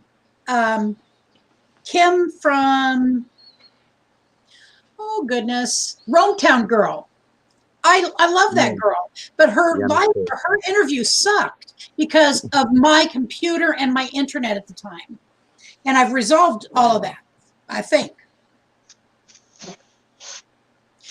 RVing with G, I don't. But we're thinking of, so we're rethinking what we have, how we're going to do this. Originally, we had to be in the vehicle that we were going to live in and do a towed, pull something behind. But we may be able to get a truck and then the trailer and then everything else will fall in. I won't get my Berkey till I get my rig, so I know what I need to have. I know. I mean, that is a dream. See that? You want to talk a dream vehicle? That's my dream vehicle right there. A 450 F Ford 50, 450. And I love it. Yeah. Oh, I can't get one. I don't have the income to support that. But if my dreams were just coming true, I'd have a 450 or I guess do they make 450s that are diesel? Yes. Okay, because I do know a diesel is better if you're hauling a bigger rig. So if anybody's looking for a fairly late model travel trailer, I think it's about 10 or 15 years old. I think it was a 2006 or 2006 travel trailer. Roy and Becky actually have I think a 25-foot hybrid where the front and back walls pop out and turn into beds. Oh. At their home in, where do they live? Indiana. Indiana. And they were willing to sell it to me at one point if I was willing to go get it. So if anybody's looking for a trailer like that, they were willing to give me a really good deal on that. Okay. And they might be willing to sell it to somebody if they want to you wanted to get a hold of them. If you're anywhere near Indiana, they might take care of you on that. Yeah. Just throwing it out there. Okay. And they were willing to sell it to me for half of what they sell for in my area. So I was very pleased about that, but I didn't want to do the long drive. Yeah. Yeah. No, that makes perfect sense. RVing with G says he sees a trailer in his area for $5,000. So that's kind of where I'm looking as far as the price range. And I don't even mind. I just want it to be a stable rig, I don't want it to be falling apart 15 minutes after I head down the road. Fifth wheels tend to hold up a lot better than Class C's do for rot in them. And it comes back to, did the person know enough about RVs to do the roof maintenance on them? Yep. So many RVs get neglected on roof maintenance. In fact, the one I bought had not been resealed for 13 years, and I bought it just in time to save it. It was ready to rot into the ground in the next 5 years. Oh, wow. I walked up on the roof, and that when I did, the owner had never gotten up there. My weight actually opened up the front seam on mine enough to where it broke the seal when I walked on it. And I got up there and immediately resealed my roof. And I got to it just in time to save it because my rig at 13 years old was ready to be a rot box in no time. Uh-huh. And I got up just in time to save it because it had actually started weeping and did very little damage to my roof. And I could see, I know where to look. I worked on RVs. Mine has a little bit of rot damage, but I bet you couldn't find it. But I know where it is because I used to work on it. So. I do know that they're supposed to be resealed every 2 years. And the man that was helping us on Thursday with the RV I was going to buy told us that this one had been resealed 2 years ago and it was due for the new one. And but it in our climate, it's not doable right now unless it's inside. I get up on my roof every year and look it over. At the beginning of the season and at the end of the season, I go and try to address anything that I think might leak before winter comes. So I'm up there twice, but I actually address my roof once a year. Mhm. In an RV. Once they're over 5 years old, they are a leak hazard waiting to happen. Oh, I bet. I mean, it just see to me that is common sense, and It's well, not 5 years old though. People think that they got a roof on a house that lasts 20 years. It should last 20 years on an RV. well, Even the that's somebody who Dicor probably roofs, shouldn't have an RV. yeah, even the Dicor roofs, the rubber roofs, start weeping and leaking through the rubber itself and compromising the wood structure between the 10 and 15-year mark on most RVs. Oh my gosh. So even the rubber roofs are not impervious to water. They leak. They just get old and they start transferring the water through them. Backroads says I have AT&T unlimited unthrottled 35 a month, but I use his when I'm here because the service sucks in this area, in his area. Cell service, one of those things also being prepared for Yeah, out on Henry's Tropicool.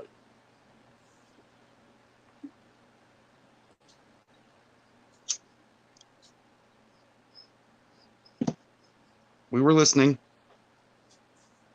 The Tropical is a great product to put on the roof that helps seal it and reflects the the rubberized part of its roofing. There's something in it that helps reflect the heat too. And I want Sorry to interrupt. There's still a lag. I'm trying to see what I can do to fix it, but there's still a lag apparently. Camper Vents Kevin video proved. Yeah, Henry's Tropicool is yes. Is that what Kevin used on his, Troy? Yes. Yes. Okay. Yes. He had his roof repaired. It's got a 25-year warranty on it, and that stuff will decrease. Yeah. It decreases the temperatures by up to 40 degrees inside your rig, and it makes a huge difference, and it'll help save your roof. Mm-hmm. Yes. That's one of those things. I know now, those will be things, that's something that we have to do. Although Richard already knew that. I've never dealt with an RV, he did it all the time for his job. So he knows this stuff already, but it's just a good refresher. RVing with G, I so wish people did this more often. He bought a new RV and said he was good. I hope that is true because he is on the coast in Brookings, Oregon. Wow.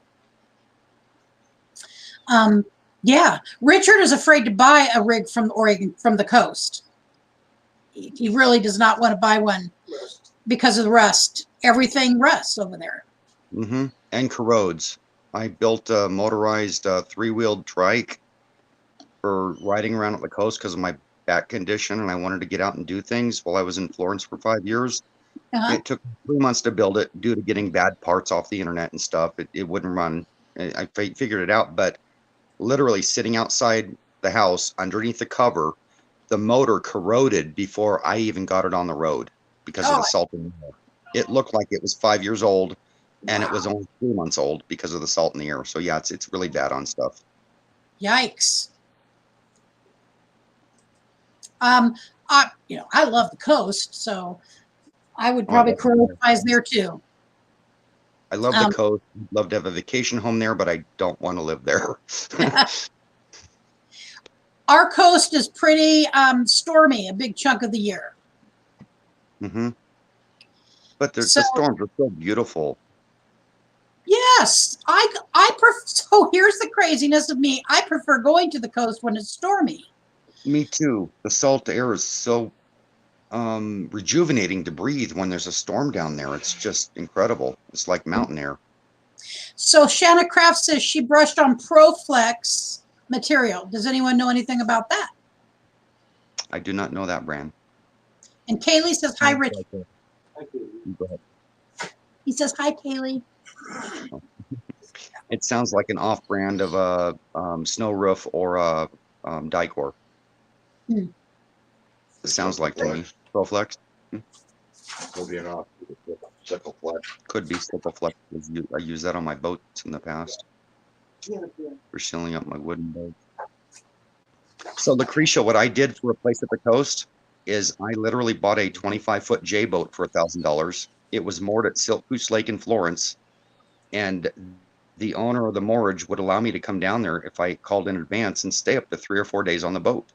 Oh, It cost me $60 a month to keep the boat at the moorage with no power or anything, but I could go down to Florence whenever I wanted and sleep on my own 25-foot boat at the lake with a free place to park at only $60 a month.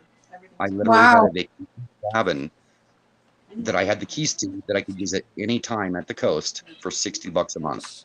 And I did that for a year. Lucky you, my friend. That's, yeah. Richard and our son, they have a relative from Richard's side of the family that has a cabin at, no, it's not Silkus. It is, That's Troy, from when you go to Florence and you make a left-hand turn and go south down the highway. Yeah. Do you know the name of that first lake that's off to the left? East side lake. Oh, let me think about this. That's where my boat was, and I think it's called I think it was Silk Goose Lake. It might be. You turn left, you go down in, and it goes to the right, and there's this little launch right there. There's that little road that immediately goes to the left by a little bridge, and it goes down in where the little moorage is by the boats right there. That's where my boat was on that lake. And I believe it was called Silk Goose Lake. It might be Silkus. Their cousin has one there. They live in Canada. They're from Canada, but they actually have a cabin here. They come down to a couple times a year, and Brent loves them, and they go stay with them. And they're young people, his age, and they have a great time down there partying for a week. And he loves it. He'd move there in a heartbeat. Yeah, the people that are lucky enough to be financially responsible enough to have a vacation home like that, I have vacation cabin envy, I could say. Yeah. Oh, me too. He is a dentist up in Canada. Yes. Early 30s and a dentist and able to do it. I know. Bandon. Now I have not spent time in Bandon, but I've been to Bandon. It's a nice little town. We lost Backroads. Oh, I see that. So Kaylee says she's never been to Oregon or Washington. Well, you're missing out, my friend, because Oregon and Washington, I prefer Oregon, but Washington has some beautiful, we're all the Pacific Northwest, and it is fabulous. Okay. Plan it for summer if you come here, because our falls and our winters are wet and cold, depending on what part you're in. But our summers, you could not tear me out of here kicking and screaming. You'd have to lock me up to get me out of here for an Oregon summer. Well, exactly. And, Oregon is like the new banana belt during the summer. I mean, we hardly get any rain at all for 14 days. It was actually meant to be funny. No, we have nice weather for a few days, for several months, I think. Really, from about May, we really start getting some nice weather. But my favorite here is fall, because I do love all the leaves falling. It's beautiful. I do love Oregon. I like the springs, but I don't have to deal with all the rain you get in the valley. I'm in the high mountain desert, and our springs usually are we don't get much water up here, and everything starts turning and changing. The leaves all grow, the buds come out, and we head to the lakes. The lake, there's so many lakes up here to use. It's just, and if it gets too hot, you can literally take a day, go sit down beside a lake, and it lowers the ambient temperature around you by up to 20 degrees. So if we're 110, I can make it 90 by a lake. Yeah. Yeah. It doesn't seem 90 when you're sitting by the water. It doesn't. The water is, for some reason, the humidity in the air coming off the lake makes it seem tolerable. You go from just sitting there sweating to a relaxing area where you're not. The Pacific Northwest, I think one of the reasons that it's so attractive to people is there is a variety of climates. You've got, like in Oregon, you've got our the ocean. You've got the far west coast, where there's the ocean weather and all of the beauty that comes with that. And then when you start heading east, you come into the valley areas of Oregon, and they're beautiful. Lots of greenery. When we drove, I did a driving video when we went to Roseburg the other day, and I've just not finished. I've not started working on it yet, but it's beautiful. And then when we went to over to Sisters, of course, so that's heading east into Central Oregon. You've got if you love desert, I like our high desert area, and I love Sisters. I don't know if it's considered high desert, but I like having some trees. Well, our desert is not really desert. There's a lot of sand up here from the volcanic activity, but it's a big, heavily dense treed forest. Yes. Is what it is, with lots of lakes. And Oregon has so many old wooden bridges to see. There's just an endless supply of nostalgia in this state. Oh yeah, there is. There is. Down when I was driving down south, I was thinking, all of the timber that was prime timber country. But Washington, my sister and my oldest sister, who passed 4 years ago, she and her husband lived up in Tacoma, Washington, and it's the islands up there when you go over to the coast. It just wonderful, cute little towns. Poulsbo, I think one is Poulsbo, Washington, something like that. Yeah. Really, really cute. Poulsboro or something like that. Yeah. Yeah. And Michigan's one of the places I particularly would like to see. And I do want to go to Washington, D.C. I do want to go to the Supreme Court and watch. So then I have to be there during the fall because they don't, I just know the season when they open up again. I really want to go there and see our nation's capital. And I'd like to go to New York City for Thanksgiving parade, the Macy's Thanksgiving Day parade. I would like to see that someday. So there is a variety of places I'd like to see. I don't, just making. Got to get on the road to do that. So when I was trying to help a friend work on his house because I'm an ex-contractor. About 5 years ago or so before he moved, and showing him how to do roofing correctly. It got so hot that day and the humidity was so thick, my body went into shutdown mode. And he's trying to get me, he moved to Florida and he's trying to get me to go there, but I don't think I could do it because if I can't handle high humidity in Oregon, how am I going to do it in Florida? Because my body literally shut down. I had to go sit in my car because it literally almost knocks me out when I get in too much high humidity. I hate humidity. Yeah, my body doesn't cooperate with it well. It just literally shut me down. Like I drank too much or something and had to go take a nap. I'll tell you, it's just, I don't even feel like moving when there's high humidity. I love it when we have our falls here in the valley because I like the coolness. I actually get more energetic. Let me show you something I forgot. Yes. When I was talking about the reasons that I cannot probably do a Class A. So check out, can you see the bruises on my arm? I can. Oh my. I'm sure everybody can see those. That's getting in and out. That is, I take a blood thinner. I take warfarin because I have a history of blood clots. And my son brought it to my attention. He goes, Mom, what's wrong with your arm? And I'm like, well, that would be from, and there's a big lump in there. That would be from getting in and out of the RVs. It's just, so I just keep talking myself further and further into what I know is right for us. It's just, when I looked down and I saw the bruise, I was reminded of one more physical reason. Forever best friend. Yeah. Go ahead. You need a Class A or a Class C or a travel trailer, just period. Yeah.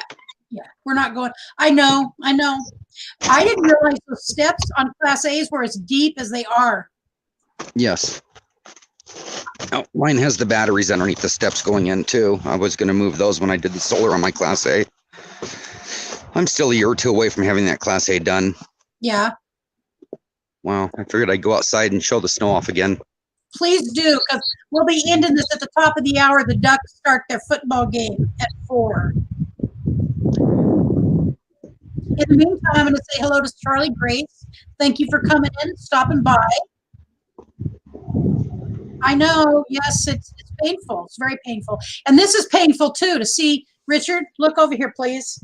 Look at that. He's got snow. Oh, this is Troy. He's down in Central Oregon. Chemalt. Yeah. Chemalt. Little town with about 200 people in it. This is our house is behind the business district running through town, because it's more of a little town with a few gas stations and a truck stop. You know, there's not much here. Looks industrial from this point of view, but then we have, you know, just past all the industrial, we have all these beautiful trees and the snow. We had to push all this out of the way just so my little lowrider minivan could get out of the driveway if I had to, so we wouldn't get snowed in. But you had fun doing it. Oh yeah. Well, like I said, Clint and I took turns on the tractor because it was so cold out, and we both had about 3 mixed drinks for antifreeze before we got on the equipment, which is a no-no, but it was so cold out we couldn't help ourselves. Well, you got to do what you got to do. Yeah, and I'm a true Oregonian. You can see what I'm wearing. Yep. I'd do the same thing, Troy, if I was there. I'm out here in shorts in the snow, and it's probably about 25 degrees out. Yeah, I love Oregon. Oregon's beautiful. I've already decided if it all works and we are, you know, we get on the road and we like it on the road, you know, this is what we come back to for summers. You know, if we're not traveling to see, like I've said before, I want to see the parks. I want to see the zoos. There's many things we want to see. And so we love Oregon, though. It is beautiful. Yes. So Kaylee said that blood thinners could be a problem. So Kaylee, I will be working with the Coumadin Clinic. I've just switched doctors, and I'll have a Coumadin Clinic, and those nurses know everything. I mean, they know if you do a fart crossways, how it's gonna affect your blood thinner. So no fart crossways. No farting crossways. Absolutely. And the Coumadin Clinic is very important for someone like you, because I used to be a care provider when I first moved here, and there was a lady I had to take in bi-monthly to the Coumadin Clinic, and if her levels went bad, she had to show up there every 3 to 5 days. Yes, I know. I've been off a couple times. I forget to tell them that I'm taking a new supplement. You know, but I'm perfect right now, and I hadn't checked. Because I was in transition for doctors. I hadn't checked my INR for weeks, like about 10 weeks. And, you know, that's just foolish, you know, just foolishness. Our Fatima Jaffrey, hey, haven't worn a coat in Michigan for 3 winters. I hate coats personally too. But the other day when we went over to Sisters and it was snowing, I'm like, oh my gosh, I really do wish I had worn a coat. Richard said, well, at least brought one with me. I just don't ever think of them. I have 5 different coats. They go from windbreaker to I can stay out in the bad weather for hours. Living in Oregon, you have to have different. You have to dress in layers or have coats that address the weather you're in. Yep. Exactly. All right. Well, I'm going to drop you down and I'm going to say goodbye to everybody. And then I'm going to head out for some football game. All right. Excellent. Thank you, Troy. I appreciate your support and your conversation. It was really nice to have you up here with me today. Yeah. And if I run across another RV that I think is decent, I'll go check it out for you. We'll see what we can do. And give me any ideas you do run across. Yeah. All right, dear. Thanks. Okay. Goodbye, everybody. All right, guys. Well, Thank you very much. Thank you so much for coming in today and spending 3 hours with me. We're now 2 hours, 58 minutes, 47 seconds, if we want to get real clear about it. I came on here today feeling like crap.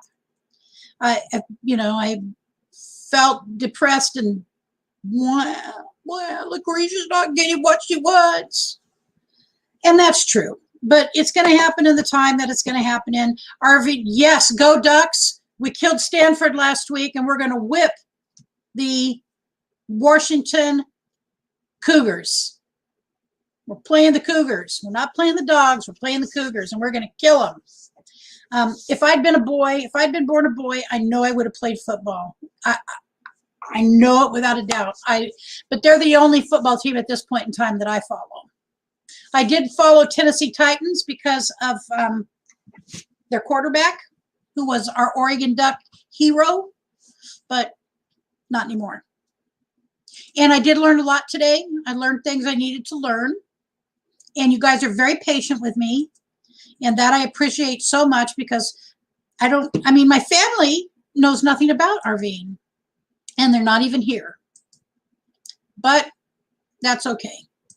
I know they all got stuff going on.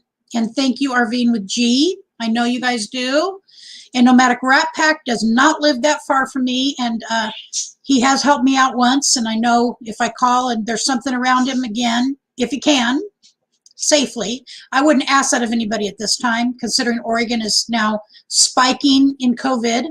And I hope that you learned something about that and what's real going on here and what's just not real. And, there's always rumor and innuendo. But if you're coming to Oregon and you're not from Oregon, or if you're coming back into Oregon, you have to quarantine for 14 days.